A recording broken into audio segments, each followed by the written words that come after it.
Hi friends, welcome to Kannada moral stories. ನನ್ನ ಮಗ ಎಲ್ಲರ ಮುಂದೆ ಹೇಳ್ದ, ಅಮ್ಮ ನೀನು ನಮ್ಮ ಜೊತೆ ಬರಲು ಸಾಧ್ಯವಿಲ್ಲ, ನಾವು ನಿನ್ನನ್ನು ಕರೆದುಕೊಂಡು ಹೋಗುವುದಿಲ್ಲ. ಈ ಮಾತು ಕೇಳಿದ ತಕ್ಷಣ ನನ್ನ ಕಾಲ ಕೆಳಗಿನ ಭೂಮಿ ಜಾರಿದಂತೆ ಆಗ್ಬಿಟ್ಟಿತ್ತು. ಏರ್ಪೋರ್ಟ್ನಲ್ಲಿ ನಿಂತಿದ್ದ ಎಲ್ಲರೂ ನನ್ನನ್ನೇ ನೋಡ್ತಾ ಇದ್ರು. ಕೆಲವರು ನಿಧಾನವಾಗಿ ಗುಸುಗುಸು ಅಂತ ಮಾತನಾಡ್ತಾ ಇದ್ರು. ನಮ್ಮ ಪಕ್ಕದ ಲೈನಿನಲ್ಲಿ ಇದ್ದ ಒಬ್ಬ ಮಹಿಳೆ ತನ್ನ ಗಂಡನಿಗೆ ಹೇಳ್ತಾ ಇದ್ಲು, ನೋಡಿ ಆ ತಾಯಿ ಎಷ್ಟೊಂದು ದುರಾದೃಷ್ಟವಂತಳು, ಅವಳ ಮಗ ಆಕೆಯನ್ನು ಕರೆದುಕೊಂಡು ಹೋಗಲು ಎಲ್ಲರ ಮುಂದೆ ನೇರವಾಗಿ ನಿರಾಕರಿಸುತ್ತಿದ್ದಾನೆ. ಆದರೆ ನಾನು ಏನು ಮಾತನಾಡಲಿಲ್ಲ. ನಾನು ಸೈಲೆಂಟ್ ಆಗಿ ನಿಂತ್ಕೊಂಡಿದ್ದೆ. ನನ್ನ ಕೈಯಲ್ಲಿ ಸೂಟ್ ಕೇಸ್, ಬೋರ್ಡಿಂಗ್ ಪಾಸ್ ಮತ್ತು ಪಾಸ್ಪೋರ್ಟ್ ಕೂಡ ಇತ್ತು. ನಾನು ಎಷ್ಟೋ ಸಂತೋಷವಾಗಿ ತುಂಬ ದಿನದ ಮೊದಲೇ ನನ್ನ ಎಲ್ಲ ಸಾಮಾನುಗಳನ್ನು ಪ್ಯಾಕ್ ಮಾಡಿಕೊಂಡಿದ್ದೆ. ಆದರೆ ಈ ದಿನ ನನ್ನ ಮಗ್ಗ ಎಲ್ಲರ ಮುಂದೆ ನನ್ನನ್ನು ಕರೆದುಕೊಂಡು ಹೋಗಲು ನಿರಾಕರಿಸುತ್ತಿದ್ದ. ಇನ್ನು ನನ್ನ ಸೊಸೆ ಪ್ರಿಯಾ ಸೈಲೆಂಟ್ ಆಗಿ ನಿಂತು ಈ ಎಲ್ಲವನ್ನು ನೋಡ್ತಾ ಇದ್ಲು. ಅವಳ ಕಣ್ಣುಗಳಲ್ಲಿ ಕೂಡ ಆ ಸಮಯದಲ್ಲಿ ಯಾವುದೇ ನಾಚಿಕೆ, ಚಿಂತೆ ಇರಲಿಲ್ಲ. ಅವಳ ಕಣ್ಣುಗಳಲ್ಲಿ ಏನೋ ಸಮಾಧಾನ, ನೆಮ್ಮದಿ ಕಾಣಿಸ್ತಾ ಇತ್ತು. ಅವಳು ಒಳಗೊಳಗೆ ಎಷ್ಟೊಂದು ಸಂತೋಷ ಪಡುತ್ತಿರುವ ಹಾಗೆ. ನಾನು ತುಂಬ ಶಾಂತವಾಗಿ ನನ್ನನ್ನು ನಾನು ಸಂಭಾಳಿಸಿಕೊಳ್ಳಲು ಪ್ರಯತ್ನ ಪಡ್ತಾ ಇದ್ದೆ. ಆದರೆ ಈ ಅವಮಾನದಿಂದ ಒಳಗೊಳಗೆ ನಾನು ನಡುಗುತ್ತಿದ್ದೆ. ಆಗಲೇ ಒಬ್ಬ ಆಫೀಸರ್ ನನ್ನನ್ನು ಗಮನಿಸುತ್ತಾ, ಮೇಡಮ್ ನೀವು 1 ನಿಮಿಷ ನಮ್ಮ ಜೊತೆ ಒಳಗೆ ಬನ್ನಿ ಅಂತ ಕರೆದರು. ಯಾಕೆ, ಏನಾಯಿತು ಅಂತ ಕೇಳಿದಾಗ ಅವರು ನನಗೆ ಒಂದು ಸಲಹೆಯನ್ನು ಮಾಡಿದರು. ನಾನು ಏನನ್ನು ಮಾತನಾಡದೆ ಅವರ ಹಿಂದೆ ಸೈಲೆಂಟ್ ಆಗಿ ಹೋದೆ. ಅವರು ಆ ರೂಮಿನ ಬಾಗಿಲನ್ನು ಬಂದ್ ಮಾಡಿ ಕಂಪ್ಯೂಟರ್ ಮಾನಿಟರ್ ಅನ್ನು ನನ್ನ ಕಡೆ ತೋರಿಸಿದರು. ಸ್ಕ್ರೀನ್ ಮೇಲೆ ನೀಟಾಗಿ ಕಾಣಿಸ್ತಾ ಇತ್ತು. ನನ್ನ ಹೆಸರಿನ ಮೇಲೆ ಕೆಲವೊಂದು ವ್ಯವಹಾರಗಳು ನಡೆಯುತ್ತಿರುವುದು. ಅವರು ಹೇಳ್ತಾ ಇದ್ರು, ಮೇಡಮ್ ನಿಮ್ಮ ಬಳಿ ಎಷ್ಟು ಕಾರ್ಡುಗಳಿವೆಯೋ ಅವೆಲ್ಲವನ್ನು ತಕ್ಷಣಕ್ಕೆ ಬ್ಲಾಕ್ ಮಾಡಿ. ನಿಮ್ಮ ಮೊಬೈಲ್ಗೆ ಯಾವುದಾದರೂ ಲಿಂಕ್ ಬಂದರೆ ಅದನ್ನು ನೀವು ಓಪನ್ ಮಾಡಬೇಡಿ. ಈ ಮಾತು ಕೇಳಿದ ತಕ್ಷಣ ನನಗೆ ಒಂದು ಕ್ಷಣ ಶಾಕ್ ಆಗಿಬಿಟ್ಟಿತ್ತು. ನಾನು ಗಾಬರಿಯಿಂದ ಕೇಳಿದೆ, ಯಾಕೆ, ಏನು ನಡೀತಾ ಇದೆ? ಆ ವ್ಯಕ್ತಿ ಹೇಳಿದರು, ನಿಮ್ಮ ಅಕೌಂಟ್ನಿಂದ ಕೆಲವು ಗಂಟೆಗಳಿಂದ ತಪ್ಪಾದ ದಾರಿಯಲ್ಲಿ ಟ್ರಾನ್ಸಾಕ್ಷನ್ ಮಾಡಲು ಪ್ರಯತ್ನ ಪಡ್ತಾ ಇದ್ದಾರೆ. ನಿಮ್ಮ ID ಮತ್ತು ಡಾಕ್ಯುಮೆಂಟ್ಸ್ಗಳನ್ನು ಯಾರೋ ಬ್ಯಾಂಕಿಂಗ್ ಫ್ರಾಡ್ ಮಾಡಲು ಉಪಯೋಗಿಸಿಕೊಳ್ಳುತ್ತಿದ್ದಾರೆ. ಇದೆಲ್ಲವೂ ನಿಮ್ಮ ಜೊತೆಯೇ ನಡೆಯುತ್ತಿದೆ. ಆದರೆ ನಿಮಗಿದ್ದರ ಬಗ್ಗೆ ಏನೂ ಗೊತ್ತಾಗುತ್ತಿಲ್ಲ. ನನ್ನ ಹೆಸರು ಭಾರತಿ. ನಾನು ಸರ್ಕಾರಿ ಕಾಲೇಜಿನಲ್ಲಿ ಪ್ರೊಫೆಸರ್ ಆಗಿ ಕೆಲಸ ಮಾಡುತ್ತಾ ಕೆಲವು ವರ್ಷಗಳ ಮೊದಲೇ ನಾನು ನಿವೃತ್ತಿಯಾಗಿದ್ದೆ. ನನ್ನ ರಿಟೈರ್ಡ್ ಆದ ಕೆಲವೇ ತಿಂಗಳಲ್ಲಿ ನನ್ನ ಯಜಮಾನರು ಈ ಲೋಕವನ್ನು ಬಿಟ್ಟು ಬಿಟ್ಟಿದ್ರು. ನನ್ನ ಯಜಮಾನರು ರೈಲ್ವೆಯಲ್ಲಿ ಕೆಲಸ ಮಾಡ್ತಾ ಇದ್ರು. ಒಂದು ರಾತ್ರಿ ಹೃದಯಾಘಾತವಾಗಿ ಅವರು ಸ್ಥಳದಲ್ಲಿಯೇ ಸಾವನ್ನಪ್ಪಿದ್ದರು. ನನ್ನ ಯಜಮಾನರ ಪೆನ್ಷನ್ ಕೂಡ ನನಗೆ ಬರ್ತಾ ಇತ್ತು. ನಮಗೆ ಒಂದು ತುಂಬ ದೊಡ್ಡದಾದ ಸುಂದರವಾದ ಮನೆ ಕೂಡ ಇತ್ತು. ನನ್ನ ಸಂಬಳದಿಂದ ನಾನು ತುಂಬ ದೊಡ್ಡ ಮೊತ್ತದ FD ಕೂಡ ಮಾಡಿಸಿಟ್ಟಿದ್ದೆ. ಅಷ್ಟು ಮಾತ್ರವಲ್ಲ, ನನ್ನ ಅಕೌಂಟ್ನಲ್ಲಿ ಕೂಡ ತುಂಬ ಹೆಚ್ಚಿನ ದುಡ್ಡು ಇತ್ತು. ನಾನು ಒಂಟಿಯಲ್ಲ, ನನ್ನ ಜೊತೆ ನನ್ನ ಒಬ್ಬನೇ ಮಗನಾದ ಶರತ್ ಕೂಡ ಇದ್ದ. ನಾನು ಅಂದುಕೊಳ್ತಾ ಇದ್ದೆ, ಈ ವಯಸ್ಸಾದ ಕಾಲದಲ್ಲಿ ನಾನು ನನ್ನ ಮಗನ ಜೊತೆ ಇರ್ತೀನಿ, ಅವನೇ ನನಗೆ ಎಲ್ಲ ಅಂತ. ನಾನು ನನ್ನ ದೊಡ್ಡ ಮನೆಯಲ್ಲಿ ಒಂಟಿಯಾಗಿ ವಾಸಿಸುತ್ತಿದ್ದೆ. ನನ್ನ ಮಗ ಮಾರ್ಕೆಟಿಂಗ್ ಕೆಲಸದಲ್ಲಿದ್ದ. ಮದುವೆಗೆ ಮೊದಲು ಅವನು ಪ್ರತಿದಿನ ಹೋಗಿ ಬಂದು ಮಾಡ್ತಾ ಇದ್ದ.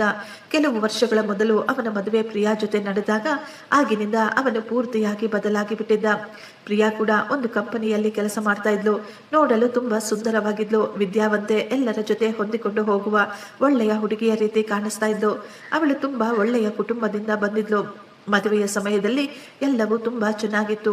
ಆದರೆ ನಿಧಾನವಾಗಿ ನನಗನ್ನಿಸ್ತಾ ಇತ್ತು, ನನ್ನ ಮಗ ಈಗ ಬದಲಾಗ್ತಾ ಇದ್ದಾನೆ ಅಂತ. ಮೊದಲು ಅವನು ನನಗೆ ಪ್ರತಿದಿನ ಫೋನ್ ಮಾಡ್ತಾ ಇದ್ದ. ಅವನು ಎಷ್ಟೋ ಪ್ರೀತಿಯಿಂದ, ಅಮ್ಮ ನೀವು ಊಟ ಮಾಡಿದ್ರಾ, ನಿಮ್ಮ ಆರೋಗ್ಯ ಹೇಗಿದೆ, ಸಮಯಕ್ಕೆ ಸರಿಯಾಗಿ ಔಷಧಿಗಳನ್ನು ತೆಗೆದುಕೊಳ್ಳಿ, ನಿಮಗೇನು ತೊಂದರೆ ಇಲ್ವಲ್ಲ ಅಂತ ಕೇಳುತ್ತಿದ್ದ. ಆದರೆ ಈಗ ಎಷ್ಟೋ ತಿಂಗಳವರೆಗೂ ಅವನು ನನಗೆ ಫೋನ್ ಕೂಡ ಮಾಡ್ತಾ ಇರಲಿಲ್ಲ. ಮೊದಲು ನನ್ನ ಮಗ ನನ್ನ ಕೈಯಲ್ಲಿ ಅಡುಗೆ ಮಾಡಿಸಿಕೊಂಡು ಆಫೀಸ್ಗೆ ಕೂಡ ತೆಗೆದುಕೊಂಡು ಹೋಗ್ತಾ ಇದ್ದ. ಆದರೆ ಈಗ ನನ್ನ ಮಗ ಹೇಳ್ತಾ ಇದ್ದ, ಅಮ್ಮ ನನಗೆ ಹೊರಗಿನ ಊಟನೇ ತುಂಬ ಇಷ್ಟವಾಗುವುದು ಅಂತ. ಮೊದಲು ನನ್ನ ಮಗ ನನ್ನ ಜನ್ಮದಿನಕ್ಕೆ, ಹಬ್ಬಗಳಿಗೆ ಮರೆಯದೆ ಮನೆಗೆ ಬರ್ತಾ ಇದ್ದ. ಆದರೆ ಈಗ ಅವನು ಏನೋ ಒಂದು ಸಬೂಬು ಹೇಳ್ತಾ ಇದ್ದ. ಇನ್ನು ನನ್ನ ಸೊಸೆ, ಅವಳು ತುಂಬ ಬುದ್ಧಿವಂತೆ, ಚೂಟಿ ಹುಡುಗಿ. ಪ್ರಿಯಾ ನನ್ನ ಮುಂದೆ ಒಳ್ಳೆಯವಳ ರೀತಿ ನಡೆದುಕೊಳ್ತಾ ಇದ್ಲು. ಅತ್ತೆ ನೀವು ಆರಾಮವಾಗಿ ಕುಳಿತುಕೊಳ್ಳಿ, ನಾನು ನಿಮಗಾಗಿ ಟೀ ತಯಾರಿಸುತ್ತೇನೆ. ಇಷ್ಟಕ್ಕೂ ನಿಮಗೆ ತಿಂಡಿಯಲ್ಲಿ ಏನು ಇಷ್ಟ, ನೀವು ಏನು ತಿನ್ನಲು ಆಸೆ ಪಡ್ತೀರಾ ಹೇಳಿ, ನಾನು ಅದನ್ನೇ ಮಾಡಿಕೊಂಡು ಬರ್ತೀನಿ ಅಂತ ಹೇಳ್ತಾ ಇದ್ಲು.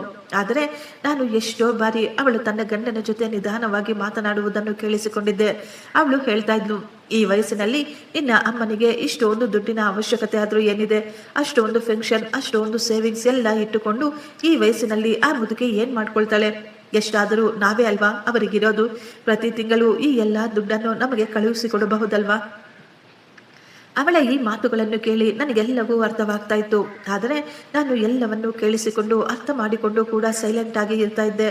ಬಹುಶಃ ಇನ್ನು ಹೊಸ ಸಂಬಂಧಗಳು ಅರ್ಥ ಮಾಡಿಕೊಳ್ಳಲು ಸ್ವಲ್ಪ ಸಮಯ ಬೇಕು ಅಂತ ಅಂದುಕೊಂಡೆ. ನಿಜವಾದ ಸಮಸ್ಯೆ ಆಗ ಶುರುವಾಯಿತು. ನಾನು ಶರತ್ ಮತ್ತು ಪ್ರಿಯಾಳನ್ನು ನನ್ನ ಮನೆಗೆ ಹಬ್ಬಕ್ಕಾಗಿ ಕರೆದಾಗ ನಾನು ಅವರಿಗಾಗಿ ಎಷ್ಟೊಂದು ಅಡಿಗೆಗಳನ್ನು ತಯಾರು ಮಾಡಿಟ್ಟಿದ್ದೆ. ಪೂರ್ತಿ ದಿನ ನಾನು ಅಡಿಗೆ ಮನೆಯಲ್ಲಿ ನಿಂತು ನನ್ನ ಮಗನಿಗಾಗಿ ಇದು ಇಷ್ಟ, ನನ್ನ ಸೊಸೆಗೆ ಈ ರೀತಿ ಇದ್ರೆ ಇಷ್ಟ ಅಂತ ನೆನೆಸಿಕೊಂಡು ಮಾಡಿದ್ದೆ. ಅವರು ಸಾಯಂಕಾಲ ಮನೆಗೆ ಬಂದಾಗ ನಾನು ಎಷ್ಟೋ ಸಂತೋಷವಾಗಿ ಬಾಗಿಲನ್ನು ಓಪನ್ ಮಾಡಿದೆ. ಆದರೆ ಶರತ್ನ ಮುಖ ಆ ಸಮಯದಲ್ಲಿ ತುಂಬಾ ಕಠಿಣವಾಗಿತ್ತು. ಪ್ರಿಯಾ ಮಾತ್ರ ನಗು ನಗುತ್ತಲೇ ಇದ್ಲು. ನನಗೆ ಅರ್ಥವಾಗ್ತಾ ಇತ್ತು, ಅವಳ ನಗು ಕೇವಲ ತೋರಿಸಿಕೊಳ್ಳಲು ಮಾತ್ರ ಅಂತ. ಊಟವಾದ ನಂತರ ನಾನು ಅವರ ಜೊತೆ ಮಾತನಾಡಬೇಕು ಅಂತ ಪ್ರಯತ್ನ ಪಟ್ಟೆ. ಆದರೆ ಶರತ್ ತನ್ನ ಫೋನಿನಲ್ಲಿ ತುಂಬಾ ಬ್ಯುಸಿ ಆಗ್ಬಿಟ್ಟಿದ್ದ. ಅವನು ಸ್ವಲ್ಪ ಫ್ರೀ ಆದಾಗ ನಾನು ಮಗನಿಗೆ ಹೇಳಿದೆ, ಮಗ, ನೀವಿಬ್ಬರು ಇದೇ ಊರಿನಲ್ಲಿ ಇದ್ರೂ ಬೇರೆ ಮನೆಯಲ್ಲಿರ್ತೀರಾ, ಪರವಾಗಿಲ್ಲ ಮಗ, ಆದರೂ ಯಾವಾಗಾದ್ರೂ ಒಮ್ಮೆ ಇಲ್ಲಿಗೆ ಕೂಡ ಬರಬಹುದಲ್ವಾ? ನೀವಿಲ್ಲಿಗೆ ಬಂದ್ರೆ ನನಗೆ ತುಂಬಾ ಸಂತೋಷವಾಗುತ್ತೆ. ನನ್ನ ಮಾತು ಕೇಳಿ ಪ್ರಿಯಾ ತಕ್ಷಣ ವ್ಯಂಗ್ಯವಾಗಿ ಹೇಳಿದ್ಲು, ಅತ್ತೆ, ನಾವು ಆಗಾಗ ಬಂದು ಹೋಗ್ತಾ ಇರ್ತೀವಲ್ಲ, ಆದರೆ ನೀವು ಕೂಡ ಅರ್ಥ ಮಾಡಿಕೊಳ್ಳಬೇಕು. ಶರತ್ಗೆ ಆಫೀಸಿನಲ್ಲಿ ಹೆಚ್ಚಿನ ಕೆಲಸ ಇರುತ್ತೆ, ನಮಗೂ ಕೂಡ ನಮ್ಮ ಜೀವನವನ್ನು ನಮ್ಮ ಇಷ್ಟದ ಪ್ರಕಾರ ನಡೆಸಬೇಕಲ್ವಾ? ಶರತ್ ತಕ್ಷಣ ಕೋಪವಾಗಿ ಹೇಳಿದ, ಅಮ್ಮ, ನಿಮ್ಮ ದೂರುಗಳು ಯಾವತ್ತಿಗೂ ಮುಗಿಯೋದೇ ಇಲ್ಲ, ನಾವು ಕೂಡ ಎಷ್ಟೊಂದು ಬ್ಯುಸಿಯಾಗಿ ಇರ್ತೀವಿ. ಅವರ ಮಾತು ಕೇಳಿ ನಾನು ಏನೂ ಮಾತನಾಡಲಿಲ್ಲ.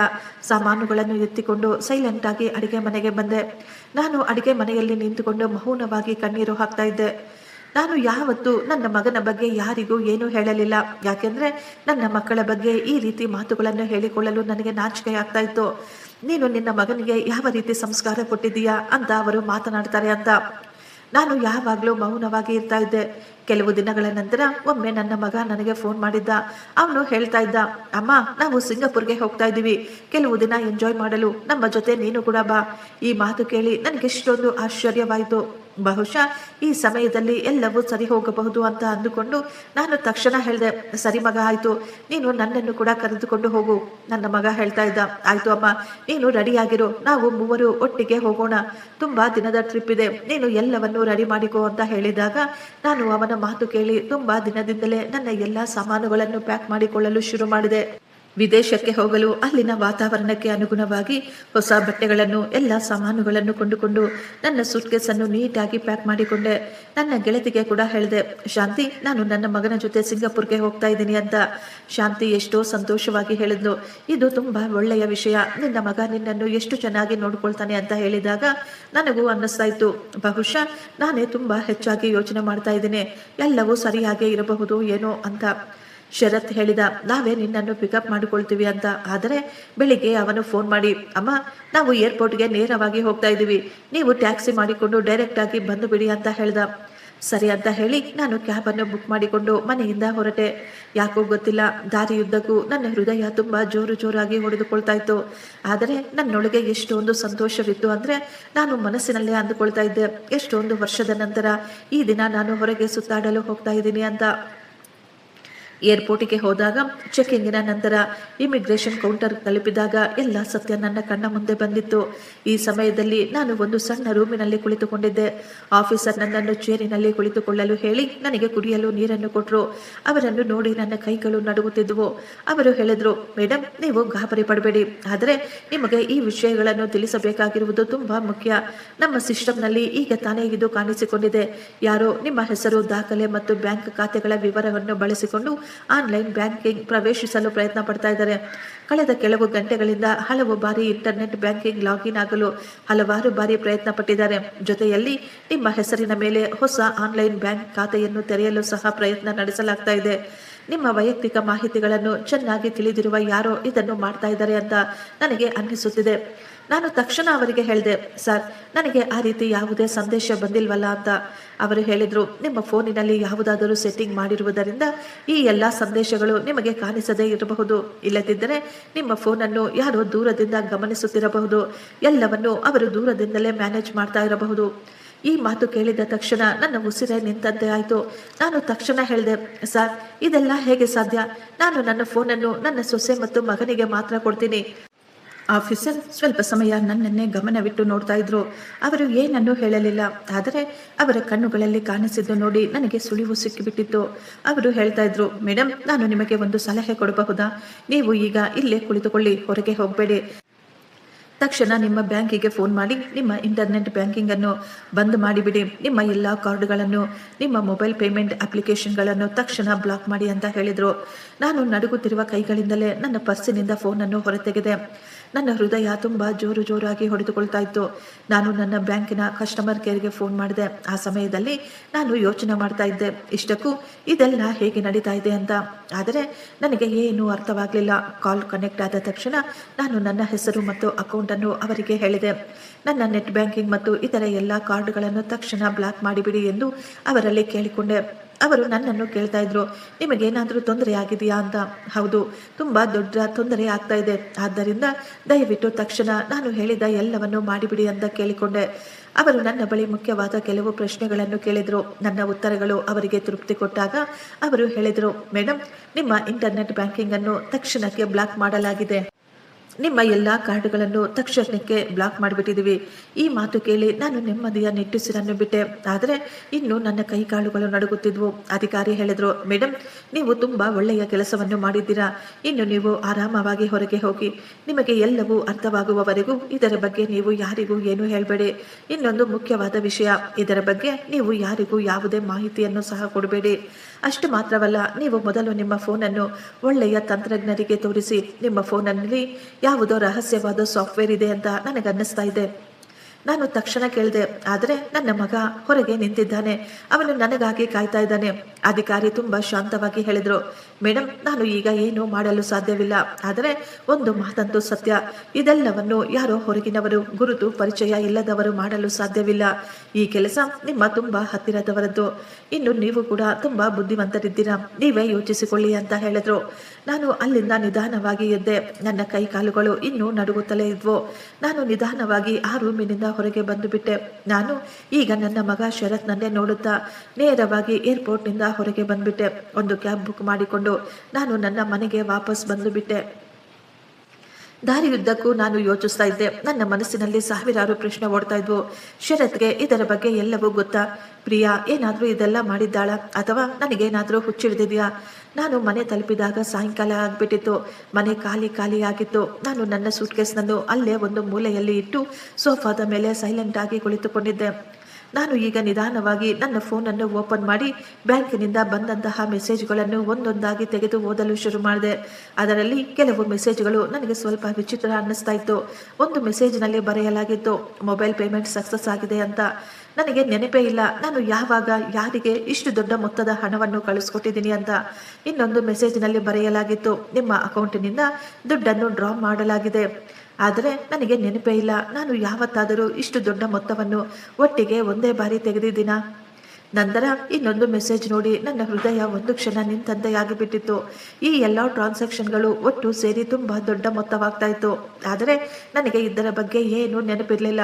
ನಾನು ಈ ಎಲ್ಲ ದುಡ್ಡನ್ನು ಯಾವಾಗ ಯಾರಿಗೆ ಕಳುಹಿಸ್ಕೊಟ್ಟೆ ಅಂತ. ನಂತರ ನಾನು ಈಗ ತುಂಬ ಶಾಂತವಾಗಿ ಕುಳಿತುಕೊಂಡು ಎಲ್ಲ ಮೆಸೇಜ್ಗಳನ್ನು ನೀಟಾಗಿ ಹುಡುಕಾಡಲು ಶುರು ಮಾಡಿದೆ.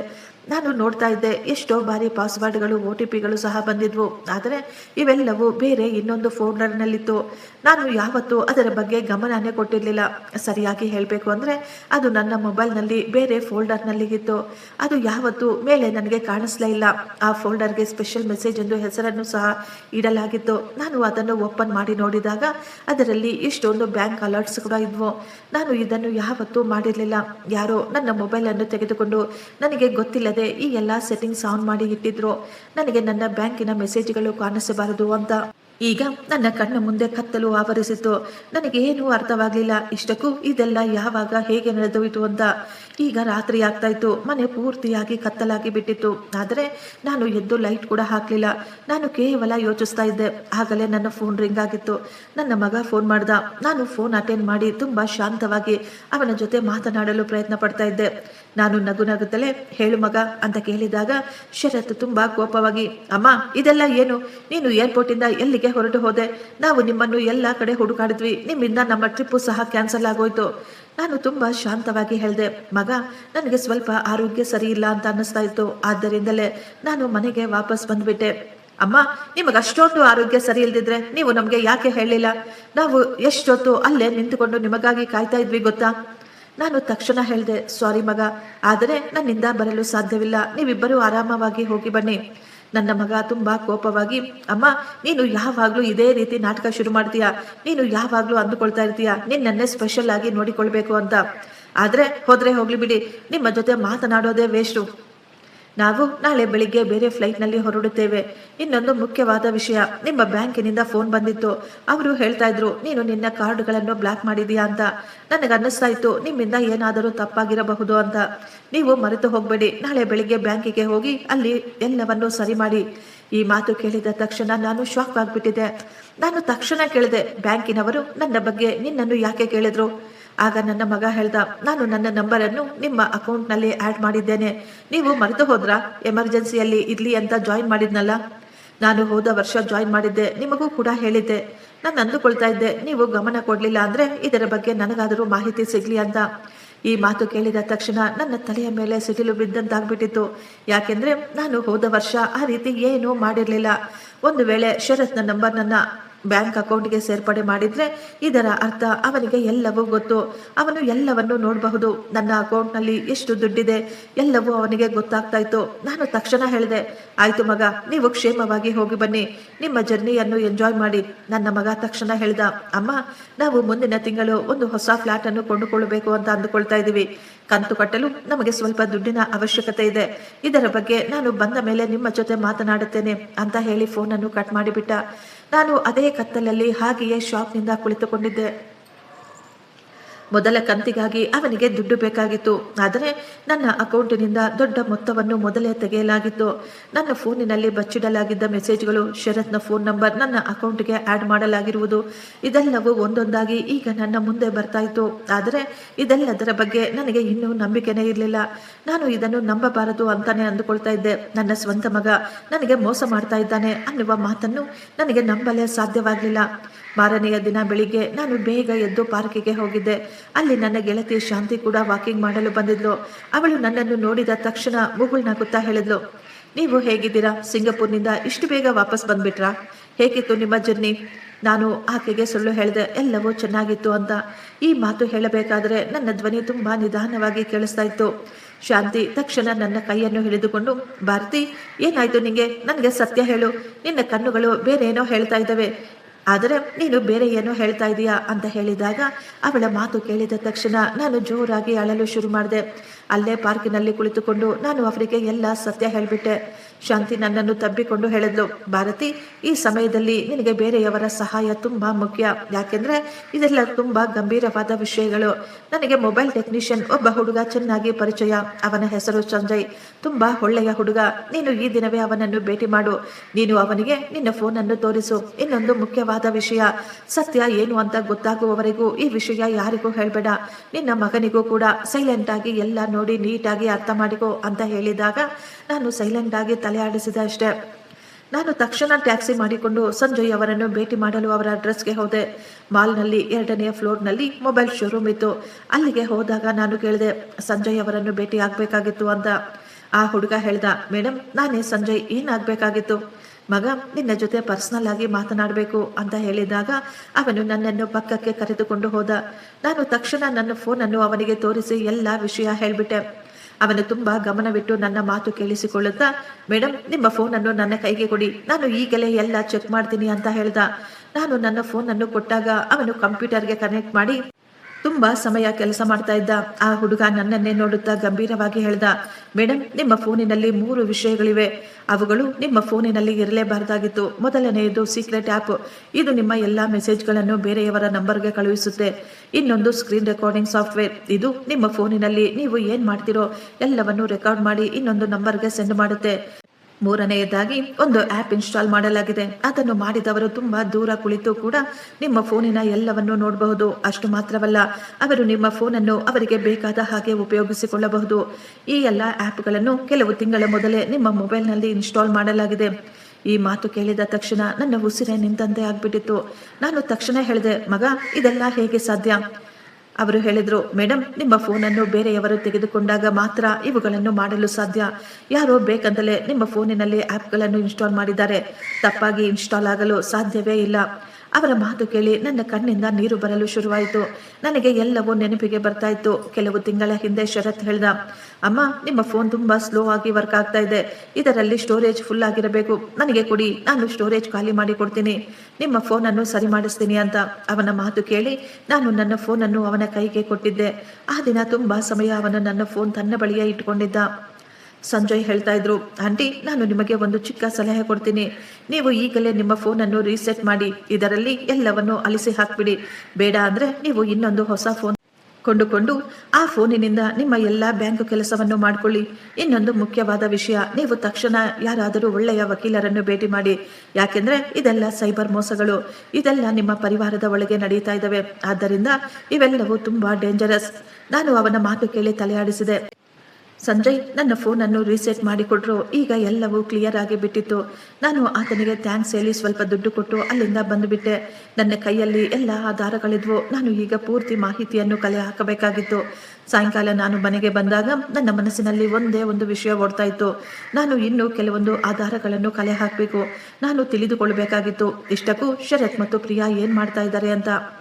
ನಾನು ಈಗ ನಮ್ಮ ಮನೆಯಲ್ಲಿ ಎಲ್ಲವನ್ನು ನೀಟಾಗಿ ನೋಡ್ತಾ ಇದ್ದೆ. ನಮ್ಮ ಮನೆಯಲ್ಲಿ 3 ರೂಮ್ಗಳಿವೆ, ಗೆಸ್ಟ್ ರೂಮ್, ನನ್ನ ರೂಮು ಮತ್ತು ಮಗನ ರೂಮು. ಈಗ ಅದು ಖಾಲಿಯಾಗಿತ್ತು. ಆದರೆ ನನ್ನ ಮಗ ಮತ್ತು ಸೊಸೆ ಇಲ್ಲಿಗೆ ಬಂದಾಗ ಆ ರೂಮಿನಲ್ಲೇ ಉಳಿದುಕೊಳ್ತಾ ಇದ್ರು. ನಾನು ಈಗ ನೇರವಾಗಿ ಶರತ್ನ ರೂಮಿಗೆ ಹೋಗಿ ಅಲ್ಮಾರಿ ಓಪನ್ ಮಾಡಿದೆ. ಅದರಲ್ಲಿ ಕೆಲವೊಂದು ಹಳೆಯ ಬಟ್ಟೆ, ಪುಸ್ತಕಗಳು, ಕಾಗದಗಳಿದ್ವು. ನಾನು ಈಗ ಅವನ ಪೂರ್ತಿ ರೂಮನ್ನು ನೀಟಾಗಿ ಚೆಕ್ ಮಾಡ್ತಾ ಇದ್ದೆ. ಅಲ್ಮಾರಿಯ ಕೆಳ ಹಂತದಲ್ಲಿ ಬಟ್ಟೆಗಳ ಕೆಳಗೆ ಒಂದು ನೀಲಿ ಬಣ್ಣದ ಫೈಲ್ ಕಾಣಿಸ್ತು. ನಾನು ಅದನ್ನು ತೆಗೆದುಕೊಂಡು ಅಲ್ಲೇ ಮಂಚದ ಮೇಲೆ ಕುಳಿತು ಓಪನ್ ಮಾಡಿ ನೋಡ್ತಾ ಇದ್ದೆ. ಮೊದಲ ಪುಟದಲ್ಲಿ ಬರೆಯಲಾಗಿದ್ದು, ನಾನು ಭಾರತಿ, ನಾನು ನನ್ನ ಒಬ್ಬನೇ ಮಗನಾದ ಶರತ್ಗೆ ನನ್ನ ಪೂರ್ತಿ ಆಸ್ತಿಯನ್ನು, ನನ್ನ ಬ್ಯಾಂಕಿನ ಎಲ್ಲ ದುಡ್ಡನ್ನು, ನಿರ್ಧಾರ ತೆಗೆದುಕೊಳ್ಳುವ ಎಲ್ಲ ಅಧಿಕಾರವನ್ನು ಅವನ ಹೆಸರಿಗೆ ವರ್ಗಾಯಿಸುತ್ತಿದ್ದೇನೆ ಅಂತ ಅದರಲ್ಲಿ ಬರೆಯಲಾಗಿತ್ತು. ಕೆಳಗಡೆ ಸೈನ್ ಮಾಡುವ ಜಾಗದಲ್ಲಿ ಇನ್ನೂ ಖಾಲಿ ಇತ್ತು ಅಷ್ಟೇ. ಆದರೆ ಎಲ್ಲವನ್ನು ಮೊದಲೇ ಟೈಪ್ ಮಾಡಿ ಇಡಲಾಗಿತ್ತು. ಅದರಲ್ಲಿ ನನ್ನ ಹೆಸರು, ನನ್ನ ಎಲ್ಲ ಡಾಕ್ಯುಮೆಂಟ್ಸ್ಗಳು, ನನ್ನ ಆಧಾರ್ ಕಾರ್ಡ್, ID ಕಾರ್ಡ್ ಎಲ್ಲವೂ ಇಡಲಾಗಿತ್ತು. ಅದರಲ್ಲಿ ಕೇವಲ ನನ್ನ ಸೈನ್ ಒಂದೇ ಒಂದು ಮಾಡಿರಲಿಲ್ಲ ಅಷ್ಟೇ. ಇದನ್ನು ನೋಡಿದ ತಕ್ಷಣ ನನ್ನ ಕೈಗಳು ನಡುಗಲು ಶುರುವಾದವು. ಇನ್ನೊಂದು ಕಡೆ ನನ್ನ ಬ್ಯಾಂಕಿನ ಫೋಟೋ ಕಾಪಿ, ಫಿಕ್ಸ್ ಡಿಪಾಸಿಟ್ ರಶೀದಿಗಳು, ನನ್ನ ಮನೆಯ ಕಾಗದ ಪತ್ರಗಳ ಜೆರಾಕ್ಸ್ ಕಾಪಿಗಳು ಕೂಡ ಇದ್ವು. ನನ್ನ ಪೂರ್ತಿ ಜೀವನದ ಎಲ್ಲ ಡಾಕ್ಯುಮೆಂಟ್ಸ್ಗಳನ್ನು ಯಾರೋ ಶೇಖರಣೆ ಮಾಡಿ ಇಟ್ಟುಕೊಂಡಿದ್ರು. ನನಗೆ ಗೊತ್ತಿಲ್ಲದ ಹಾಗೆ ಸೈಲೆಂಟ್ ಆಗಿ ನಾನು ನಿಧಾನವಾಗಿ ಪ್ರತಿಯೊಂದು ಪುಟವನ್ನು ಗಮನಿಸ್ತಾ ಇದ್ದೆ. ಕೆಳಗೆ ಒಂದರಲ್ಲಿ ಹ್ಯಾಕಿಂಗ್ ಬಗ್ಗೆ ಕೂಡ ಪೂರ್ತಿ ಡೀಟೇಲ್ ಆಗಿ ಬರೆಯಲಾಗಿತ್ತು. ಆ ಹ್ಯಾಂಡ್ ರೈಟಿಂಗ್ ಪ್ರಿಯಾಳದ್ದಾಗಿತ್ತು. ಅವಳ ಬರವಣಿಗೆಯನ್ನು ನೋಡಿದ ತಕ್ಷಣ ನಾನು ಗುರುತು ಹಿಡಿದಿದ್ದೆ. ಇದೆಲ್ಲವನ್ನು ನೋಡಿ ನನ್ನ ಕಣ್ಣ ಮುಂದೆ ಕತ್ತಲಾವರಿಸ್ತಾ ಇತ್ತು. ಇದು ಯಾವುದೇ ತಪ್ಪು ತಿಳುವಳಿಕೆ ಅಲ್ಲ, ಇದು ಕಾಕತಾಳೀಯವೂ ಅಲ್ಲ. ಬದಲಿಗೆ ಇದೊಂದು ಮೊದಲೇ ಯೋಚಿಸಿದ್ದ ನನ್ನ ಸ್ವಂತ ಮಗ ಮತ್ತು ಸೊಸೆಯ ಪಿತೂರಿಯಾಗಿತ್ತು. ಅವರಿಬ್ಬರು ನನ್ನಿಂದ ಎಲ್ಲವನ್ನೂ ಕಸಿದುಕೊಳ್ಳಬೇಕು ಅಂತ ಅಂದುಕೊಳ್ತಾ ಇದ್ರು. ನನ್ನ ದುಡ್ಡು, ನನ್ನ ಆಸ್ತಿ, ನನ್ನ ಭೂಮಿ ಎಲ್ಲವನ್ನೂ ಕಸಿದುಕೊಂಡು ನಂತರ ನನ್ನನ್ನು ಬೀದಿಯಲ್ಲಿ ಬಿಟ್ಟು ದೂರ ಹೊರಟು ಹೋಗಲು ಅವರು ನಿರ್ಣಯಿಸಿಕೊಂಡಿದ್ರು. ವಿಮಾನ ನಿಲ್ದಾಣದಲ್ಲಿ ಏನೇ ನಡೆದರೂ ಅದು ಈ ಸಂಪೂರ್ಣ ಯೋಜನೆಯ ಭಾಗವಾಗಿತ್ತು. ಅವರು ಅಂದುಕೊಳ್ತಾ ಇದ್ರು ನಾನು ಎಲ್ಲರ ಮುಂದೆ ಅವಮಾನ ಪಡಬೇಕು ಅಂತ. ಅವರು ಅಂದುಕೊಳ್ತಾ ಇದ್ರು ನಾನು ಈಗ ತುಂಬಾ ಬಲಹೀನಲಾಗ್ಬಿಟ್ಟಿದ್ದೇನೆ, ಅವರ ಮೇಲೆ ಅವಲಂಬಿತವಾಗಿ ಇರಬೇಕು ಅಂತ. ಆಗ ಅವರು ನನ್ನಿಂದ ಈ ಕಾಗದ ಪತ್ರಗಳ ಮೇಲೆ ಸೈನ್ ಮಾಡಿಸಿಕೊಂಡು ನನ್ನ ಕೈಯಲ್ಲಿ ಈಗಲೂ ಆ ಫೈಲ್ ಇತ್ತು. ನನ್ನ ಕಣ್ಣುಗಳಿಂದ ಸತತವಾಗಿ ಕಣ್ಣೀರು ಬರ್ತಾ ಇತ್ತು. ಜೊತೆಯಲ್ಲಿ ನನಗೆ ತುಂಬಾ ಕೋಪ ಕೂಡ ಬರ್ತಾ ಇತ್ತು. ನಾನು ನನ್ನ ಮಗನನ್ನು ಎಷ್ಟೋ ಪ್ರೀತಿಯಿಂದ ಸಾಕಿ ಬೆಳೆಸಿದ್ದೆ. ನನ್ನ ಎಲ್ಲ ಅವಶ್ಯಕತೆಗಳನ್ನು ಪಕ್ಕಕ್ಕಿಟ್ಟಿದ್ವಿ. ಅವನಿಗೆ ಒಂದು ಒಳ್ಳೆಯ ವಿದ್ಯಾಭ್ಯಾಸ ಸಿಗಲಿ ಅಂತ. ಅವನ ತಂದೆ ಹೋದಾಗ ನಾನು ಒಬ್ಬಳೇ ನಿಂತು ಅವನ ಮದುವೆಯನ್ನು ಅದ್ದೂರಿಯಾಗಿ ಮಾಡಿದ್ದೆ. ನಾನು ನನ್ನ ಎಲ್ಲ ಉಳಿತಾಯವನ್ನು ಅವನ ಸಂತೋಷಕ್ಕಾಗಿ ಖರ್ಚು ಮಾಡಿದ್ದೆ. ಆದರೆ ಈ ದಿನ ಅವನು ನನ್ನನ್ನೇ ಲೂಟಿ ಮಾಡಲು ಹೊರಟಿದ್ದ. ಈ ಮಾತುಗಳನ್ನು ಯೋಚಿಸಬೇಕಾದ್ರೆ ನನ್ನ ಹೃದಯ ಒಡೆದ ಹಾಗೆ ಆಗುತ್ತಿತ್ತು. ಆದರೆ ನನ್ನನ್ನು ನಾನು ಸಂಭಾಳಿಸಿಕೊಳ್ತಾ ಇದ್ದೆ. ನಾನು ಈಗ ದೀರ್ಘವಾದ ಉಸಿರನ್ನು ತೆಗೆದುಕೊಂಡೆ. ನನ್ನ ಕಣ್ಣೀರನ್ನು ಒರೆಸಿಕೊಂಡು ನನಗೆ ನಾನೇ ಹೇಳಿಕೊಂಡೆ, ಇಲ್ಲ ಭಾರತಿ, ಖಂಡಿತ ಇಲ್ಲ, ನೀನು ದುರ್ಬಲಳಲ್ಲ. ನೀನು ಯಾವತ್ತೂ ಸೋಲನ್ನು ಒಪ್ಪಿಕೊಳ್ಳಬಾರದು. ನೀನು ಯಾಕೆ ಕಣ್ಣೀರು ಹಾಕ್ತೀಯಾ?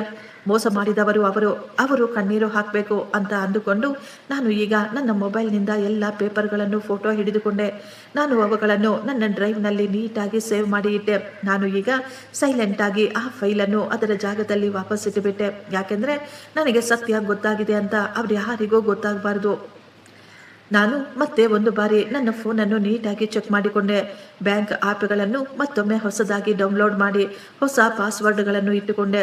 ನಾನು ಈಗ ಎದ್ದು ಸ್ವಲ್ಪ ನೀರನ್ನು ಕುಡಿದು ತಣ್ಣೀರಿನಿಂದ ನನ್ನ ಮುಖವನ್ನು ತೊಳೆದುಕೊಂಡು ನನ್ನನ್ನು ನಾನು ಕನ್ನಡಿಯಲ್ಲಿ ನೋಡಿಕೊಳ್ಳುತ್ತಾ ಹೇಳ್ಕೊಳ್ತಾ ಇದ್ದೆ. ಭಾರತಿ, ಇನ್ನು ನೀನು ಧೈರ್ಯ ತಂದುಕೊಳ್ಳಬೇಕು. ಈಗ ನೀನು ತುಂಬ ಯೋಚಿಸಿ ಒಂದೊಂದೇ ಹೆಜ್ಜೆ ಹಾಕಬೇಕು. ನಾನು ತಕ್ಷಣ ಶಾಂತಿಗೆ ಫೋನ್ ಮಾಡಿದೆ. ಶಾಂತಿ, ನನಗೆ ಒಬ್ಬ ಒಳ್ಳೆಯ ವಕೀಲರು ಬೇಕು ಅಂತ ಕೇಳಿದಾಗ ಆಕೆ ನನಗೆ ಒಬ್ಬ ವಕೀಲರನ್ನು ಸಹ ಸೂಚಿಸಿದಳು. ಸ್ವಲ್ಪ ಸಮಯದಲ್ಲೇ ಶಾಂತಿ ನನಗೆ ಒಬ್ಬ ವಕೀಲರ ನಂಬರನ್ನು ಸಹ ಕಳಿಸ್ಕೊಟ್ಲು. ನಾನು ವಕೀಲರಿಗೆ ಫೋನ್ ಮಾಡಿ, ಸರ್, ನನ್ನ ಹೆಸರು ಭಾರತಿ. ಶಾಂತಿಯವರು ನನಗೆ ನಿನ್ನ ನಂಬರನ್ನು ಕೊಟ್ಟಿದ್ದಾರೆ. ನಮಗೆ ನಿಮ್ಮ ಸಹಾಯ ಬೇಕಾಗಿತ್ತು. ನಾನು ಅವರಿಗೆ ಎಲ್ಲವನ್ನೂ ಹೇಳಿಬಿಟ್ಟೆ.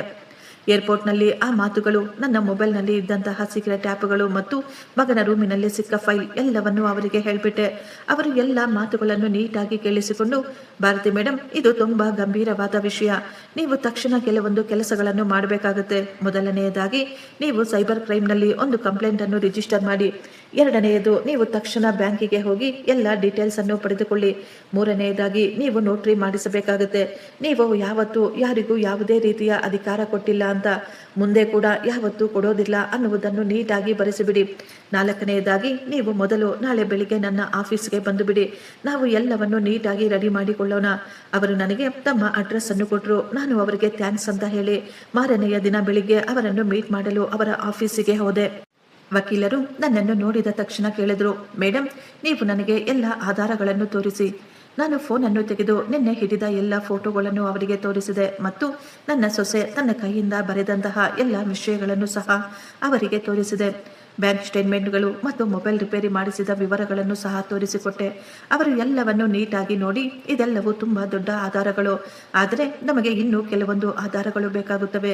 ನೀವು ತಕ್ಷಣ ಈ ಪೊಲೀಸ್ ಸ್ಟೇಷನ್ಗೆ ಹೋಗಿ ಅಲ್ಲಿ ಸೈಬರ್ ಕ್ರೈಮ್ನ ಈ ಎಲ್ಲ ಆಧಾರಗಳನ್ನು ತೋರಿಸಿ ಅವರು ಕಂಪ್ಲೇಂಟನ್ನು ರಿಜಿಸ್ಟರ್ ಮಾಡಿಕೊಳ್ಳುತ್ತಾರೆ.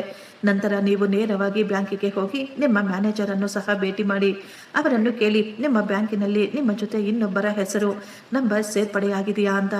ಒಂದು ವೇಳೆ ಆಗಿದ್ದರೆ ಅದನ್ನು ತಕ್ಷಣ ತೆಗೆದುಹಾಕಲು ಹೇಳಿ. ನೀವು ಅಲ್ಲಿ ಎಂಟ್ರಿ ಮಾಡಿಸಿ, ನೀವು ಇಲ್ಲದೆ ಯಾರೇ ಬಂದರೂ ಸರಿ, ಯಾವುದೇ ರೀತಿಯ ದುಡ್ಡನ್ನು ಟ್ರಾನ್ಸ್ಫರ್ ಮಾಡಬಾರದು ಅಂತ. ನಂತರ ನೀವು ನಿಮ್ಮ ಎಲ್ಲ ಡಾಕ್ಯುಮೆಂಟ್ಸ್ಗಳನ್ನು ಒಂದು ಸುರಕ್ಷಿತವಾದ ಸ್ಥಳದಲ್ಲಿ ಎತ್ತಿಡಬೇಕು. ಇದಕ್ಕಾಗಿ ಬ್ಯಾಂಕಿನ ಲಾಕರ್ ಎಲ್ಲದಕ್ಕಿಂತಲೂ ಉತ್ತಮವಾದ ಜಾಗ. ಇನ್ನೊಂದು ತುಂಬ ಮುಖ್ಯವಾದ ವಿಷಯ ಅಂದರೆ, ಈಗಲೇ ನೀವು ಯಾರಿಗೂ ಏನನ್ನೂ ಹೇಳಬೇಡಿ. ನಿಮ್ಮ ಸೊಸೆಗಾಗಲಿ ನಿಮ್ಮ ಮಗನಿಗಾಗಲಿ ನೀವು ನಾರ್ಮಲ್ ಆಗಿ ಇರುವಂತೆಯೇ ನಡೆದುಕೊಳ್ಳಿ. ಮುಂದೆ ನೋಡೋಣ ಅವರು ಏನು ಮಾಡ್ತಾರೆ ಅಂತ. ಒಂದು ವಾರದ ನಂತರ ನಾನು ನನ್ನ ಆಫೀಸಿನಲ್ಲಿ ಒಂದು ಮೀಟಿಂಗನ್ನು ಸಹ ಇಟ್ಟುಕೊಳ್ಳೋಣ. ಎಲ್ಲರ ಮುಂದೆ ಸತ್ಯವನ್ನು ಇಟ್ಟು ಮುಂದೆ ನಾವೇನು ಮಾಡಬೇಕು ಅಂತ ತೀರ್ಮಾನ ಮಾಡಿಕೊಳ್ಳೋಣ. ನಾನು ತಕ್ಷಣ ಹೇಳಿದೆ, ಸರ್, ಅವರುಗಳು ಒಪ್ಪಿಕೊಂಡ್ರೆ ಆಗ ನಾವೇನು ಮಾಡಬೇಕು? ವಕೀಲರು ಮುಗುಳ್ನಗುತ್ತಾ, ಅವರೇನಾದರೂ ಒಪ್ಪಿಕೊಂಡ್ರೆ ನಾವು ಕಾನೂನಿನ ಪ್ರಕಾರ ಮುಂದಿನ ಪ್ರಕ್ರಿಯೆಗಳನ್ನು ಮಾಡೋಣ. ಮೊದಲು ನಾವು ಅವರಿಗೆ ಒಂದು ಅವಕಾಶವನ್ನು ಕೊಟ್ಟು ನೋಡೋಣ. ಅವರು ನಿಮ್ಮ ದುಡ್ಡನ್ನು ನಿಮಗೆ ವಾಪಸ್ ಕೊಟ್ಟು ಬಿಟ್ಟರೆ, ನಿಮ್ಮ ಬಳಿ ಕ್ಷಮಾಪಣೆಯನ್ನು ಕೇಳಿದರೆ ಬಹುಶಃ ನೀವು ಪೊಲೀಸರ ಬಳಿ ಹೋಗಬೇಕಾದ ಅವಶ್ಯಕತೆ ಕೂಡ ಬರೋದಿಲ್ವೇನೋ. ಯಾಕೆಂದರೆ ಇದು ಕೇವಲ ನಿಮ್ಮ ನಿರ್ಧಾರ. ಏನೇ ಆದರೂ ಆಧಾರಗಳು ನಮ್ಮ ಬಳಿ ಇರಬೇಕಲ್ವಾ. ನಾನು ಏನು ಮಾತನಾಡದೆ ಸೈಲೆಂಟಾಗಿ ತಲೆಯಾಡಿಸಿದೆ. ನಾನು ಸರಿಯಾದ ದಾರಿಯಲ್ಲಿ ಹೆಜ್ಜೆ ಹಾಕ್ತಾ ಇದ್ದೀನಿ ಅಂತ. ಎಲ್ಲದಕ್ಕಿಂತ ಮುಖ್ಯವಾಗಿ ಇಲ್ಲೂ ನಾನು ಒಬ್ಬಳೇ ಇರಲಿಲ್ಲ. ನಾನು ಈಗ ನೇರವಾಗಿ ಪೊಲೀಸ್ ಸ್ಟೇಷನ್ಗೆ ಹೋದೆ. ಅಲ್ಲಿ ಒಂದು ಕಡೆ ಸೈಬರ್ ಕ್ರೈಮ್ನಲ್ಲಿ ನಾನು ನನ್ನ ರಿಪೋರ್ಟನ್ನು ಸಹ ಬರೆದುಕೊಟ್ಟೆ. ಆಫೀಸರ್ ನನ್ನ ಎಲ್ಲ ಮಾತುಗಳನ್ನು ನೀಟಾಗಿ ಗಮನಿಸಿ ಎಲ್ಲ ಆಧಾರಗಳನ್ನು ನೋಡಿದರು. ಮೇಡಮ್, ನಿಮ್ಮ ಕಂಪ್ಲೇಂಟನ್ನು ನಾವು ರಿಜಿಸ್ಟರ್ ಮಾಡಿಕೊಳ್ತಾ ಇದ್ದೇವೆ. ನಾವು ಇನ್ವೆಸ್ಟಿಗೇಷನ್ ಸಹ ಮಾಡುತ್ತೇವೆ. ನೀವು ಬ್ಯಾಂಕಿನ ಡೀಟೇಲ್ಸನ್ನು ನಮಗೆ ಕೊಡಿ. ನಿಮ್ಮ ಅಕೌಂಟಿನಿಂದ ಯಾವ ಅಕೌಂಟ್ಗೆ ದುಡ್ಡು ವರ್ಗಾವಣೆಯಾಗಿದೆ ಅವುಗಳು ನಮಗೆ ಬೇಕಾಗುತ್ತವೆ. ಈಗಲೇ ನಿಮ್ಮ ಮಗ ಮತ್ತು ಸೊಸೆಗೆ ನೀವು ಏನನ್ನು ಹೇಳಬೇಡಿ. ಮೊದಲು ನಾವು ಎಲ್ಲ ಆಧಾರಗಳನ್ನು ಒಟ್ಟುಗೂಡಿಸಿಕೊಳ್ಳೋಣ ಅಂತ ಹೇಳಿದರು. ಸರಿ ಮೇಡಮ್, ಆಯಿತು, ನಾನು ಎಲ್ಲವನ್ನು ತೆಗೆದುಕೊಂಡು ಬರ್ತೀನಿ ಅಂತ ಹೇಳಿದೆ.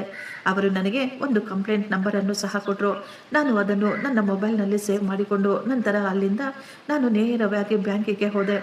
ಬ್ಯಾಂಕ್ ಮ್ಯಾನೇಜರ್ ಸಂಜಯ್ ಅವರು ತುಂಬ ಸಮಯದಿಂದ ನಮ್ಮ ಪರಿವಾರವನ್ನು ನೋಡುತ್ತಾ ಬಂದಿದ್ದರು. ಅವರಿಗೆ ನಾವೆಲ್ಲರೂ ಚೆನ್ನಾಗಿ ಪರಿಚಯ.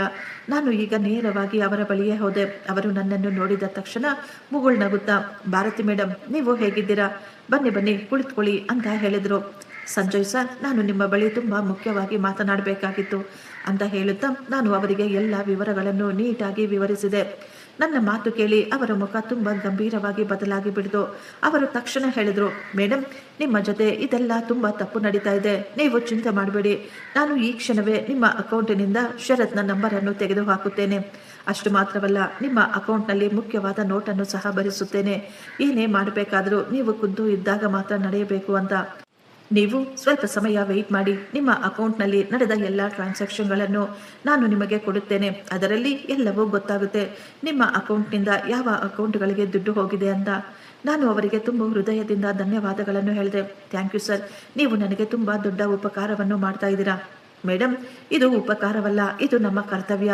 ನೀವು ನಮ್ಮ ಗ್ರಾಹಕರು. ಎಲ್ಲದಕ್ಕಿಂತ ಮುಖ್ಯವಾಗಿ ನೀವು ಒಬ್ಬ ತಾಯಿ. ನಾನು ನಿಮ್ಮ ಜೊತೆ ಯಾವಾಗಲೂ ಇರುತ್ತೇವೆ ಅಂತ ಹೇಳಿದರು. ಆ ದಿನ ಸಾಯಂಕಾಲದಷ್ಟೊತ್ತಿಗೆ ನನ್ನ ಕೈಗೆ ಎಲ್ಲ ಆಧಾರಗಳು ಸಿಕ್ಕಿಬಿಟ್ಟಿದ್ದವು. ನಾನು ಮನೆಗೆ ಬರುವಷ್ಟರಲ್ಲಿ ತುಂಬ ರಾತ್ರಿಯಾಗಿ ಬಿಟ್ಟಿತ್ತು. ಶಾರೀರಿಕವಾಗಿ, ಮಾನಸಿಕವಾಗಿ ನಾನು ತುಂಬ ಸುಸ್ತಾಗಿ ಬಿಟ್ಟಿದ್ದೆ. ನನ್ನ ಜೊತೆ ಎಷ್ಟೊಂದು ನಡೆಯುತ್ತಿತ್ತು. ಎಲ್ಲರ ವಿರುದ್ಧ ಎಷ್ಟೊಂದು ಆಧಾರಗಳು ಸಿಗ್ತಾ ಇದ್ವು. ಆದರೂ ನಾನು ಎಲ್ಲರ ಮುಂದೆ ನಾರ್ಮಲ್ ಆಗಿ ಇರುವಂತೆ ತೋರಿಸಿಕೊಳ್ಳಬೇಕಾಗಿತ್ತು. ಇದು ನನಗೆ ತುಂಬ ಕಠಿಣವಾದ ಕೆಲಸವಾಗಿತ್ತು. ನನ್ನ ಕೈಕಾಲು ಮುಖ ತೊಳೆದುಕೊಂಡು ಅಡಿಗೆ ಮನೆಗೆ ಹೋಗಿ ನನಗಾಗಿ ಬಿಸಿ ಬಿಸಿ ಕಾಫಿಯನ್ನು ರೆಡಿ ಮಾಡಿಕೊಂಡು ಟಿವಿ ಆನ್ ಮಾಡಿ ಸೋಫಾದ ಮೇಲೆ ಕುಳಿತು ಕಾಫಿ ಕುಡಿಯುತ್ತಾ ಯೋಚಿಸುತ್ತಿದ್ದೆ. ನಾನು ಈಗ ತುಂಬ ನಾರ್ಮಲ್ ಆಗಿ ಇರಬೇಕು. ನಾನು ಯಾವುದೇ ಕಾರಣಕ್ಕೂ ಹೆದರಿಕೊಳ್ಳಬಾರದು. ಆಗಲೇ ನನ್ನ ಫೋನ್ ರಿಂಗ್ ಆಗಿತ್ತು. ನನ್ನ ಮಗ ಫೋನ್ ಮಾಡಿದ್ದ. ನಾನು ದೀರ್ಘವಾದ ಒಂದು ಉಸಿರನ್ನು ತೆಗೆದುಕೊಂಡು ಫೋನನ್ನು ಅಟೆಂಡ್ ಮಾಡಿದೆ. ಹೇಳು ಮಗ. ಅಮ್ಮ, ನಾವು ಸಿಂಗಾಪುರ್ನಿಂದ ವಾಪಸ್ ಬಂದ್ಬಿಟ್ಟಿದ್ದೀವಿ. ನಮ್ಮ ಟ್ರಿಪ್ ತುಂಬ ಚೆನ್ನಾಗಿತ್ತು. ನೀವು ಬಂದಿದ್ರೆ ನಿಮಗೂ ಕೂಡ ತುಂಬ ಸಂತೋಷವಾಗ್ತಾ ಇತ್ತು. ಪರವಾಗಿಲ್ಲ ಮಗ, ಇನ್ನೊಂದು ಬಾರಿ ಹೋಗೋಣ ಬಿಡು. ನೀವಿಬ್ರು ಎಂಜಾಯ್ ಮಾಡಿದ್ರೆ ತಾನೇ, ಅದೇ ಸಾಕು. ನನ್ನ ಮಗ ಹೇಳ್ತಾ ಇದ್ದ. ಅಮ್ಮ, ಇನ್ನೊಂದು ಮುಖ್ಯವಾದ ಮಾತು. ನಾಳೆ ಸಾಯಂಕಾಲ ನಾವು ನಿಮ್ಮ ಮನೆಗೆ ಬರ್ತಾ ಇದ್ದೀವಿ ಊಟ ಮಾಡೋದಕ್ಕೆ. ನೀನು ನಮಗಾಗಿ ಏನಾದರೂ ಒಳ್ಳೆಯ ಅಡುಗೆಯನ್ನು ರೆಡಿ ಮಾಡು. ಈ ಮಾತು ಕೇಳಿದ ತಕ್ಷಣ ನನ್ನ ಹೃದಯ ಒಂದು ಕ್ಷಣ ನಿಂತಂತೆ ಆಗ್ಬಿಟ್ಟಿತ್ತು. ಏನು, ನಾಳೆ ಅವರು ನಮ್ಮ ಮನೆಗೆ ಊಟಕ್ಕೆ ಬರ್ತಾ ಇದ್ದಾರಾ? ಆಯ್ತು ಮಗ, ನಾನು ಖಂಡಿತ ಮಾಡ್ತೀನಿ. ನೀವಿಬ್ರು ಬಂದು ಬಿಡಿ. ಶರತ್ ತಕ್ಷಣ ಹೇಳ್ದ. ಅಮ್ಮ, ಇನ್ನೊಂದು ಮುಖ್ಯವಾದ ವಿಷಯ. ಕೆಲವೊಂದು ಡಾಕ್ಯುಮೆಂಟ್ಸ್ಗಳ ಮೇಲೆ ನಿಮ್ಮ ಸೈನ್ ಬೇಕಾಗಿತ್ತು. ಅದು ಯಾವ ಡಾಕ್ಯುಮೆಂಟ್ಸ್ ಅಂತ ನಾನು ಕೇಳಿದಾಗ, ಅಮ್ಮ, ಅದು ಏನೂ ಇಲ್ಲ, ಬರೀ ಬ್ಯಾಂಕ್ ಡಾಕ್ಯುಮೆಂಟ್ಸ್ ಅಷ್ಟೇ. ಅಷ್ಟೊಂದು ಇಂಪಾರ್ಟೆಂಟ್ ಏನೂ ಅಲ್ಲ ಬಿಡು. ಕೇವಲ ನಾಮಿನಿಗಾಗಿ ಅಷ್ಟೇನೆ. ನೀವು ನಿಮ್ಮ ID ಪ್ರೂಫ್ಗಳನ್ನು ರೆಡಿ ಮಾಡಿ ಇಟ್ಕೊಳ್ಳಿ ಅಂತ ಹೇಳಿ ಅವನು ಫೋನನ್ನು ಕಟ್ ಮಾಡಿಬಿಟ್ಟ. ಅವನ ಮಾತು ಕೇಳಿ ನಾನು ಶಾಕ್ ಆಗಿಬಿಟ್ಟಿದ್ದೆ. ನನಗೆ ಈಗ ಎಲ್ಲವೂ ಅರ್ಥವಾಗಿತ್ತು. ಅವರು ನನ್ನಿಂದ ಪವರ್ ಆಫ್ ಅಟಾರ್ನಿ ಮೇಲೆ ಸೈನ್ ಮಾಡಿಸಿಕೊಳ್ಳಬೇಕು ಅಂತ ಅಂದುಕೊಳ್ತಾ ಇದ್ದಾರೆ. ನನಗೆ ಏನು ಗೊತ್ತಿಲ್ಲ ಅಂತ ಅವರು ಅಂದುಕೊಳ್ತಾ ಇದ್ದಾರೆ. ನಾನು ಅಷ್ಟೊಂದು ಅಮಾಯಕಳು, ಪೇಪರ್ಗಳನ್ನು ಓದದೆ ಅದರ ಮೇಲೆ ಸೈನ್ ಮಾಡಿ ಕೊಟ್ಬಿಡ್ತೀನಿ ಅಂತ. ನಾನು ತಕ್ಷಣ ವಕೀಲರಿಗೆ ಫೋನ್ ಮಾಡಿ ಅವರಿಗೆ ಎಲ್ಲವನ್ನೂ ಹೇಳಿದೆ. ಅವರು ಹೇಳಿದ್ರು, ಮೇಡಮ್, ತುಂಬ ಒಳ್ಳೆಯ ಕೆಲಸ. ಇದು ನಿಮಗಾಗಿ ಒಂದು ಅವಕಾಶ. ನೀವು ಈಗ ತುಂಬ ಶಾಂತವಾಗಿರಿ. ಮೊದಲು ಅವರು ಬರಲಿ. ನೀವು ಅವರಿಗಾಗಿ ಒಳ್ಳೆಯ ಅಡುಗೆಯನ್ನು ಸಹ ತಯಾರು ಮಾಡಿ ಇಟ್ಕೊಳ್ಳಿ. ಅವರ ಜೊತೆ ತುಂಬ ಶಾಂತವಾಗಿ ಪ್ರೀತಿಯಿಂದ ನಡೆದುಕೊಳ್ಳಿ.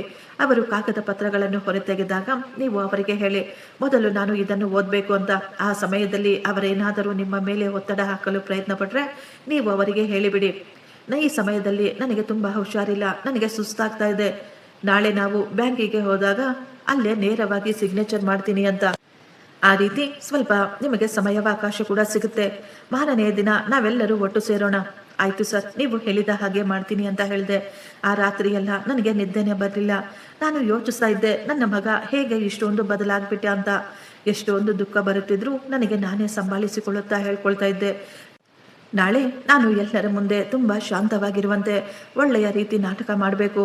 ಅವರ ಮುಂದೆ ತೋರಿಸಿಕೊಳ್ಬೇಕು ನನಗೆ ಏನೂ ಗೊತ್ತೇ ಇಲ್ಲ ಅನ್ನುವ ಹಾಗೆ. ಮಾರನೆಯ ದಿನ ನಾನು ಬೆಳಿಗ್ಗೆ ಬೇಗ ಎದ್ದು ರೆಡಿಯಾಗಿ ಮಾರ್ಕೆಟಿಗೆ ಹೋಗಿ ಫ್ರೆಶ್ ಆದ ತರಕಾರಿಗಳನ್ನು, ಅವರಿಗಿಷ್ಟವಾದ ಎಲ್ಲ ಸಾಮಾನುಗಳನ್ನು ಕೊಂಡುಕೊಂಡು ಬಂದೆ. ಮಗ ಮತ್ತು ಸೊಸೆಗೆ ಇಷ್ಟವಾದ ಎಲ್ಲ ಸ್ವೀಟ್ಗಳನ್ನು, ಅಡಿಗೆಯನ್ನು ಎಲ್ಲವನ್ನೂ ರೆಡಿ ಮಾಡಿದೆ. ಎಲ್ಲ ಮಾಡುವಷ್ಟರಲ್ಲಿ ಮಧ್ಯಾಹ್ನ ಆಗ್ಬಿಟ್ಟಿತ್ತು.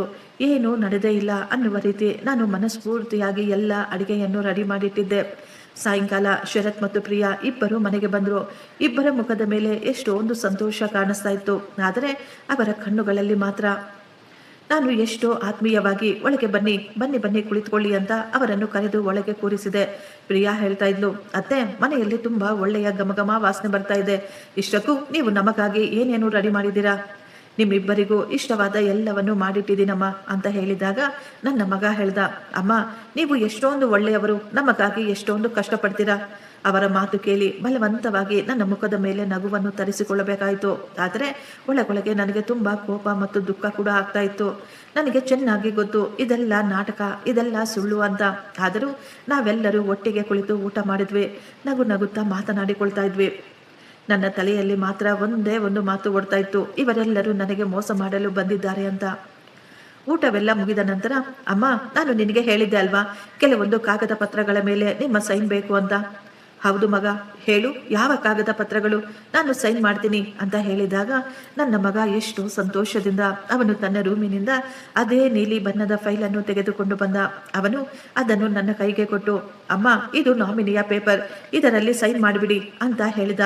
ನಾನು ಅದನ್ನು ಮೊದಲೇ ಓದಿದ್ದೆ. ಅದರಲ್ಲಿ ಕ್ಲೀನ್ ಆಗಿ ಬರೆಯಲಾಗಿತ್ತು, ನನ್ನ ಪೂರ್ತಿ ಆಸ್ತಿ ಸಂಪತ್ತನ್ನು ನನ್ನ ಮಗನ ಹೆಸರಿಗೆ ವರ್ಗಾವಣೆ ಮಾಡ್ತಾ ಇದ್ದೀನಿ ಅಂತ. ಇದು ಯಾವುದೇ ನಾಮಿನಿ ಡಾಕ್ಯುಮೆಂಟ್ ಆಗಿರಲಿಲ್ಲ. ನಾನು ಅವನ ಮುಖವನ್ನು ನೋಡಿದಾಗ ಅವನು ತುಂಬ ಶಾಂತವಾಗಿ ನನ್ನನ್ನೇ ನೋಡ್ತಾ ಇದ್ದ. ಪ್ರಿಯಾ ಮುಗುಳ್ನಗುತ್ತಾ ಕುಳಿತಿದ್ಲು. ನಾನು ಅವನ ಮುಖವನ್ನೇ ನೋಡುತ್ತಾ, ಮಗ, ಇದರಲ್ಲಿ ತುಂಬ ವಿಷಯಗಳನ್ನು ಬರೆಯಲಾಗಿದೆ ಅನ್ಸುತ್ತೆ. ನಾನು ನಾಳೆ ಬೆಳಿಗ್ಗೆ ಇದನ್ನು ನೀಟಾಗಿ ಓದಿ ಸೈನ್ ಮಾಡ್ತೀನಿ. ಈಗ ರಾತ್ರಿ ಆಗ್ತಾ ಇದೆ, ನನ್ನ ಕಣ್ಣುಗಳಲ್ಲಿ ತುಂಬ ನೋವು ಕೂಡ ಇದೆ, ನನ್ನಿಂದ ಈಗ ಇದನ್ನು ಓದಲು ಆಗ್ತಾ ಇಲ್ಲ ಅಂತ ಹೇಳಿದಾಗ ಅವನ ಮುಖದಲ್ಲಿ ಎಷ್ಟೊಂದು ಕಠಿಣತೆ ಬಂದ್ಬಿಟ್ಟಿತ್ತು. ಅಮ್ಮ, ಇದರಲ್ಲಿ ಓದೋದಕ್ಕೆ ಏನಿದೆ? ನಾನು ಹೇಳ್ತಾ ಇದ್ದೀನಲ್ಲ, ಇದು ಕೇವಲ ಫಾರ್ಮಾಲಿಟಿ ಅಂತ.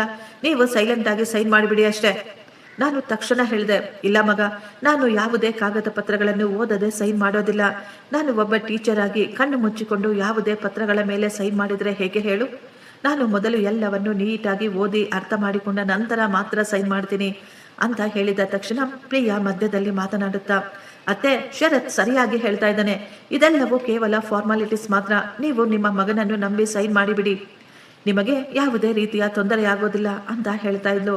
ನಾನು ಅವಳನ್ನೇ ನೋಡುತ್ತಾ ತುಂಬ ಶಾಂತವಾಗಿ, ಮಗಳೇ, ನಾನು ಖಂಡಿತ ಸೈನ್ ಮಾಡ್ತೀನಿ, ಆದರೆ ನಾಳೆ.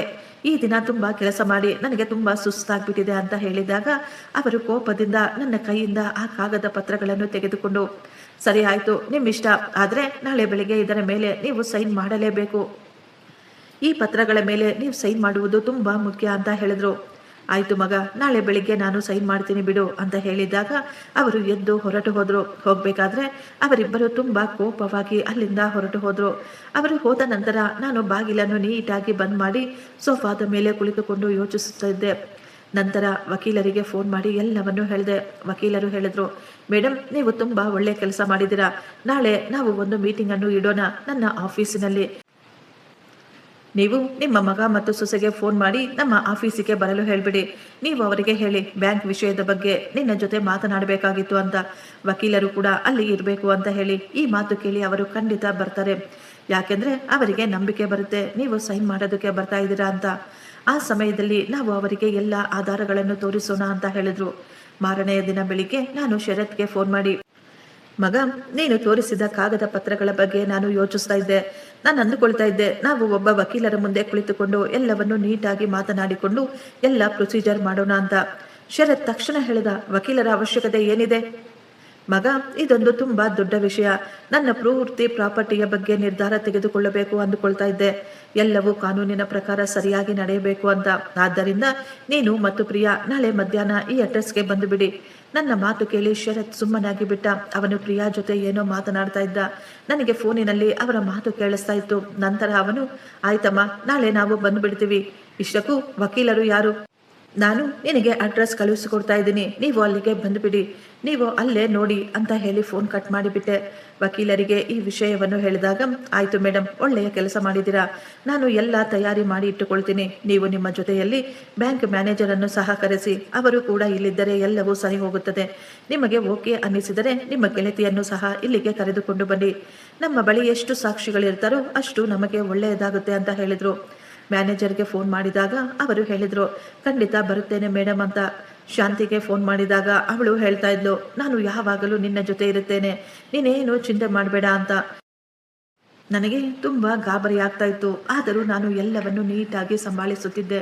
ನಾನು ಎಲ್ಲವನ್ನು ರೆಡಿ ಮಾಡಿಕೊಂಡು ನಾನು ಕೂಡ ನೀಟಾಗಿ ರೆಡಿಯಾಗಿ ನನ್ನನ್ನು ನಾನೇ ನೋಡಿಕೊಳ್ತಾ ಇದ್ದೆ. ನಾನು ಒಬ್ಬ ತಾಯಿ, ನಾನು ಅಧಿಕಾರಕ್ಕಾಗಿ, ನನ್ನ ಗೌರವಕ್ಕಾಗಿ ಈ ದಿನ ನನ್ನ ಹೋರಾಟ. ಮಧ್ಯಾಹ್ನದಷ್ಟೊತ್ತಿಗೆ ನಾನು ವಕೀಲರ ಆಫೀಸ್ಗೆ ಹೋದೆ. ಮ್ಯಾನೇಜರ್ ಮತ್ತು ಶಾಂತಿ ಕೂಡ ಅಲ್ಲಿ ಬಂದು ಬಿಟ್ಟಿದ್ರು. ವಕೀಲರು ಅಲ್ಲಿ ಎಲ್ಲ ಏರ್ಪಾಟುಗಳನ್ನು ಮಾಡಿದ್ರು. ಅವರು ಹೇಳ್ತಾ ಇದ್ರು, ಅವರಿಬ್ಬರು ಬಂದಾಗ ನಾವು ತುಂಬಾ ಶಾಂತವಾಗಿ ಮಾತುಕತೆ ಮಾಡೋಣ. ಮೊದಲು ನಾವು ಅವರಿಗೆ ಅವಕಾಶ ಕೊಡೋಣ.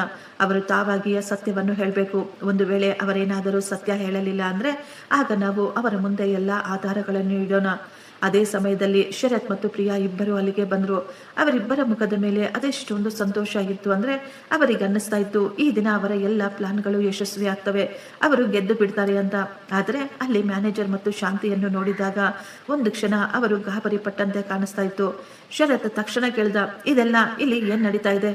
ಇವರುಗಳು ಇಲ್ಲಿ ಯಾಕೆ ಇದ್ದಾರೆ? ನಾನು ತುಂಬಾ ಶಾಂತವಾಗಿ ಹೇಳಿದೆ, ಮಗ, ಇವರೆಲ್ಲ ಸಾಕ್ಷಿಗಳು. ಈ ದಿನ ಇಲ್ಲಿ ಏನೇನು ನಡೆಯುತ್ತೆಯೋ ಅದಕ್ಕೆ ಇವರೆಲ್ಲರೂ ಸಾಕ್ಷಿಯಾಗಿರುತ್ತಾರೆ. ವಕೀಲರು ನೇರವಾಗಿ ಮಾತನಾಡಿದ್ರು. ಶರತ್, ನೀವು ನಿಮ್ಮ ತಾಯಿಗಾಗಿ ಯಾವುದೋ ಕಾಗದ ಪತ್ರಗಳನ್ನು ರೆಡಿ ಮಾಡಿಸಿದ್ದೀರಲ್ಲ, ನೀವು ನಮಗೆ ಹೇಳಬಹುದಾ ಆ ಕಾಗದ ಪತ್ರಗಳು ಇಷ್ಟಕ್ಕೂ ಯಾತಕ್ಕಾಗಿ ಅಂತ? ಶರತ್ ಎಷ್ಟೋ ಆತ್ಮವಿಶ್ವಾಸದಿಂದ, ಹೌದು, ಖಂಡಿತ ಹೇಳ್ತೀನಿ. ಇದು ಒಂದು ಸಾಧಾರಣವಾದ ನಾಮಿನೇಷನ್ ಡಾಕ್ಯುಮೆಂಟ್ಸ್ ಅಷ್ಟೇನೆ. ಯಾಕೆಂದ್ರೆ ನಾನು ನನ್ನ ಅಮ್ಮನಿಗಾಗಿ ಸಹಾಯ ಮಾಡಬೇಕು ಅಂತ ಅಂದುಕೊಂಡಿದ್ದೇನೆ. ಅವರಿಗೆ ಈಗ ತುಂಬಾ ವಯಸ್ಸಾಗ್ಬಿಟ್ಟಿದೆ. ಯಾವಾಗಲಾದರೂ ಅವರಿಗೇನಾದರೂ ಅವಶ್ಯಕತೆ ಇದ್ರೆ ನಾನು ಅವರ ಬ್ಯಾಂಕ್ ಕೆಲಸಗಳನ್ನು ಸಂಭಾಳಿಸಬಹುದು ಅಂತ, ಅಷ್ಟೇನೆ, ಬೇರೇನೂ ಇಲ್ಲ. ವಕೀಲರು ಕೇಳಿದ್ರು, ಹಾಗಿದ್ರೆ ನಾನು ಕಾಗದ ಪತ್ರಗಳನ್ನು ನೋಡಬಹುದಾ? ಶರತ್ ತಕ್ಷಣ ತನ್ನ ಬ್ಯಾಗಿನಿಂದ ಕಾಗದ ಪತ್ರಗಳನ್ನು ತೆಗೆದು ಟೇಬಲ್ ಮೇಲೆ ಇಟ್ಟ. ವಕೀಲರು ಆ ಪತ್ರಗಳನ್ನು ನೋಡಿದ ತಕ್ಷಣ, ಇದು ಯಾವುದೇ ನಾಮಿನಿ ಪತ್ರವಲ್ಲ, ಇದು ಆಸ್ತಿ ವರ್ಗಾವಣೆ ಪತ್ರ. ಇದರಲ್ಲಿ ನೀಟಾಗಿ ಬರೆಯಲಾಗಿದೆ, ಭಾರತೀಯವರು ಅವರ ಎಲ್ಲ ಪ್ರಾಪರ್ಟಿಯನ್ನು, ಅವರ ಎಲ್ಲ ಆಸ್ತಿ ಪಾಸ್ತಿಗಳನ್ನು, ಬ್ಯಾಂಕಿನಲ್ಲಿರುವ ದುಡ್ಡನ್ನು ನಿಮ್ಮ ಹೆಸರಿಗೆ ಬರೆದು ಕೊಡ್ತಾ ಇದ್ದಾರೆ ಅಂತ. ಇದರ ನೇರ ಅರ್ಥ, ಅವರನ್ನು ಏನು ಕೇಳದೆ ನೀವು ಅವರ ಎಲ್ಲ ಆಸ್ತಿಯನ್ನು ಸಹ ಮಾರಾಟ ಮಾಡಬಹುದು, ಅವರ ಅಕೌಂಟಿನಲ್ಲಿದ್ದ ಎಲ್ಲ ದುಡ್ಡನ್ನು ಸಹ ತೆಗೆದುಕೊಳ್ಳಬಹುದು. ಇದು ತುಂಬಾ ದೊಡ್ಡ ಅಧಿಕಾರ. ಆದರೆ ನೀವು ಇದನ್ನು ಸಿಂಪಲ್ ಆಗಿ ನಾಮಿನಿ ಅಂತ ಹೇಳ್ತಾ ಇದ್ದೀರಲ್ಲ, ಇಷ್ಟಕ್ಕೂ ಇದೆಲ್ಲ ಯಾಕೆ? ಈ ಮಾತು ಕೇಳಿದ ತಕ್ಷಣ ಶರತ್ನ ಮುಖ ಕೆಂಪಾಗ್ಬಿಟ್ಟಿತ್ತು. ಅವನು ಗಾಬರಿಯಿಂದ, ಅದು ನಾನು ನಿಮಗೆ ಏನೋ ತಪ್ಪಾಗಿ ಹೇಳಿದ್ದೀನಿ ಅನ್ಸುತ್ತೆ, ಆದರೆ ನೋಡಿ, ನನ್ನ ಉದ್ದೇಶವಂತೂ ಸ್ಪಷ್ಟವಾಗಿದೆ. ನಾನು ಕೇವಲ ನನ್ನ ತಾಯಿಗೆ ಸಹಾಯ ಮಾಡಬೇಕು ಅಂದ್ಕೊಳ್ತಾ ಇದ್ದೀನಿ ಅಷ್ಟೇ. ಹೌದಾ? ಓಕೆ ಭಾರತಿ ಮೇಡಮ್, ನೀವು ನಿಮ್ಮ ಮಾತುಗಳನ್ನು ಈಗ ಹೇಳಿ ಅಂತ ಹೇಳಿದಾಗ ನಾನು ಒಂದು ದೀರ್ಘವಾದ ಉಸಿರನ್ನು ತೆಗೆದುಕೊಂಡೆ. ನನ್ನ ಕೈಕಾಲುಗಳು ಈಗಲೂ ನಡುಗುತ್ತಿದ್ದುವು. ಆದರೂ ನಾನು ನನ್ನನ್ನು ಸಂಭಾಳಿಸಿಕೊಳ್ಳುತ್ತಾ ನನ್ನ ಮಗನ ಕಣ್ಣುಗಳಲ್ಲಿಯೇ ನೋಡುತ್ತಾ ಧೈರ್ಯವಾಗಿ ಹೇಳಿದೆ, ಮಗ, ನಿನ್ನ ಬಳಿ ಕೆಲವೊಂದು ಪ್ರಶ್ನೆಗಳು ಕೇಳಬೇಕಾಗಿತ್ತು. ಕಳೆದ ಕೆಲವು ದಿನಗಳಿಂದ ನನ್ನ ಬ್ಯಾಂಕ್ ಅಕೌಂಟಿನಿಂದ ತುಂಬಾ ದೊಡ್ಡ ಮೊತ್ತದ ಹಣ ಕಾಣೆಯಾಗಿದೆ. ನಿನಗೆ ಇದರ ಬಗ್ಗೆ ಏನಾದರೂ ಗೊತ್ತಾ? ಈ ಮಾತು ಕೇಳಿದ ತಕ್ಷಣ ಅವನ ಮುಖ ಬಿಳಿಚಿಕೊಂಡಿತ್ತು. ಅವನು ತಕ್ಷಣ ಹೇಳ್ದ, ಇಲ್ಲ ಅಮ್ಮ, ನನಗಿದರ ಬಗ್ಗೆ ಏನೂ ಗೊತ್ತೇ ಇಲ್ಲ. ಬಹುಶಃ ನೀವೇ ಎಲ್ಲಾದರೂ ದುಡ್ಡನ್ನು ಖರ್ಚು ಮಾಡಿರಬಹುದು, ನಂತರ ನೀವು ಮರೆತು ಬಿಟ್ಟಿರಬಹುದು. ನಾನು ಕೂಡ ತಕ್ಷಣ ಹೇಳಿದೆ, ಇಲ್ಲ ಮಗ, ನಾನು ಯಾವುದನ್ನು ಮರೆತಿಲ್ಲ, ಆದರೆ ನನ್ನ ಬಳಿ ಎಲ್ಲ ಆಧಾರಗಳಿದಾವೆ ಅಂತ ಹೇಳುತ್ತಾ ನಾನು ನನ್ನ ಬ್ಯಾಂಕಿನ ಎಲ್ಲ ಆಧಾರಗಳನ್ನು ಅವನ ಮುಂದೆ ಇಟ್ಟೆ. ಮಗ, ಇದು ಕೆಲವು ತಿಂಗಳ ಎಲ್ಲ ಟ್ರಾನ್ಸಾಕ್ಷನ್ಗಳು. ಈ ಎಲ್ಲ ಟ್ರಾನ್ಸಾಕ್ಷನ್ಗಳು ಒಂದು ನಂಬರ್ನಿಂದಲೇ ನನ್ನ ದುಡ್ಡನ್ನು ತೆಗೆದುಕೊಂಡಿದ್ದಾರೆ. ನಂಬರ್ ಯಾವುದು ಗೊತ್ತಾ? ಅದು ನಿನ್ನ ನಂಬರ್. ಹೋದ ವರ್ಷವೇ ನಿನ್ನ ನಂಬರ್ ನನ್ನ ಅಕೌಂಟ್ಗೆ ಜಾಯಿನ್ ಮಾಡಲಾಗಿದೆ. ಈ ಎಲ್ಲ ಮಾತು ಕೇಳಿ ಅವನು ಶಾಕ್ ಆಗ್ಬಿಟ್ಟಿದ್ದ. ಅವನು ಈಗ ಬೆವರ ತೊಡಗಿದ್ದ. ಅಷ್ಟರಲ್ಲಿಯೇ ಪ್ರಿಯಾ ಮಧ್ಯದಲ್ಲಿ ಮಾತನಾಡುತ್ತಾ, ಅತ್ತೆ, ನೀವೇನೋ ತಪ್ಪಾಗಿ ತಿಳಿದುಕೊಂಡಿದ್ದೀರಾ. ಇದರಲ್ಲಿ ಬ್ಯಾಂಕಿನ ಯಾವುದೋ ತಪ್ಪು ನಡೆದಿರಬೇಕು. ಮ್ಯಾನೇಜರ್ ತಕ್ಷಣ ಹೇಳಿದ್ರು, ಇಲ್ಲ ಪ್ರಿಯಾ ಮೇಡಮ್, ಇದರಲ್ಲಿ ಬ್ಯಾಂಕಿನ ಯಾವುದೇ ತಪ್ಪು ನಡೆದಿಲ್ಲ. ಇದೆಲ್ಲವೂ ಮೊದಲಿನಿಂದಲೇ ರೂಪಿಸಲ್ಪಟ್ಟ ಒಂದು ಆಲೋಚನೆ. ನಮ್ಮ ಬಳಿ ಇನ್ನೂ ಹೆಚ್ಚಿನ ಆಧಾರಗಳು ಇದ್ದಾವೆ. ನಾನು ಈಗ ಇನ್ನೂ ಕೆಲವು ಪತ್ರಗಳನ್ನು ಬ್ಯಾಗಿನಿಂದ ಹೊರ ತೆಗೆದು ಶಂಕರ್ನ ರೂಮಿನಿಂದ ನಾನು ಹಿಡಿದ ಫೋಟೋಗಳನ್ನು, ಪ್ರಿಯಾಳ ಕೈಯಿಂದ ಬರೆದಂತಹ ಬರವಣಿಗೆ ಪತ್ರಗಳನ್ನು, ನಾನು ಆ ಪತ್ರಗಳ ಜೆರಾಕ್ಸ್ ಕಾಪಿಗಳನ್ನು ಟೇಬಲ್ ಮೇಲೆ ಇಡುತ್ತಾ ಹೇಳಿದೆ, ಇವುಗಳು ನಿನ್ನ ವಾರ್ಡ್ರೋಬ್ನಿಂದ ಸಿಕ್ಕಿದವೆ. ಇದರಲ್ಲಿ ನೀಟಾಗಿ ಮೊಬೈಲ್ ಹ್ಯಾಕಿಂಗ್ ಮಾಡೋದು ಹೇಗೆ ಅಂತ ಬರೆಯಲಾಗಿದೆ. ಪ್ರಿಯಾ, ಇದು ನಿನ್ನ ಬರವಣಿಗೆನೇ ಅಲ್ವಾ? ಈ ಮಾತು ಕೇಳಿದ ತಕ್ಷಣ ಪ್ರಿಯಾ ನಡುಗಿ ಹೋದ್ಲು. ಅವಳ ಕೈ ಕಾಲುಗಳು ನಡುಗಲು ಶುರುವಾದವು. ಅವಳು ಗಾಬರಿಯಿಂದ, ಇಲ್ಲ ಇಲ್ಲ, ಇದು ನನ್ನ ಹ್ಯಾಂಡ್ ರೈಟಿಂಗ್ ಅಲ್ಲ, ಬಹುಶಃ ಯಾರೋ ಬೇರೆಯವರ ಹ್ಯಾಂಡ್ ರೈಟಿಂಗ್ ಇರಬೇಕು ಅಂತ ಹೇಳಿದಳು.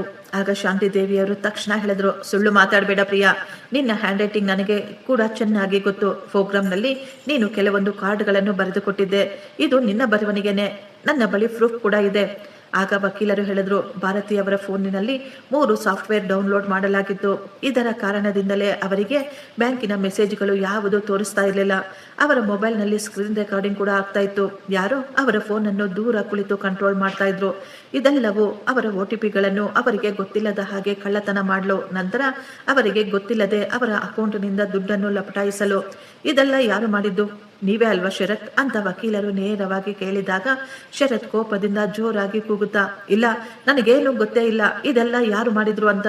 ನಾನು ಏನು ಮಾಡೇ ಇಲ್ಲ, ಇದೆಲ್ಲ ಸುಳ್ಳು. ನೀವುಗಳು ಎಲ್ಲರೂ ಸೇರಿಕೊಂಡು ನನ್ನ ಮೇಲೆ ಸುಳ್ಳು ಆರೋಪ ಹೊರಿಸುತ್ತಿದ್ದೀರಾ.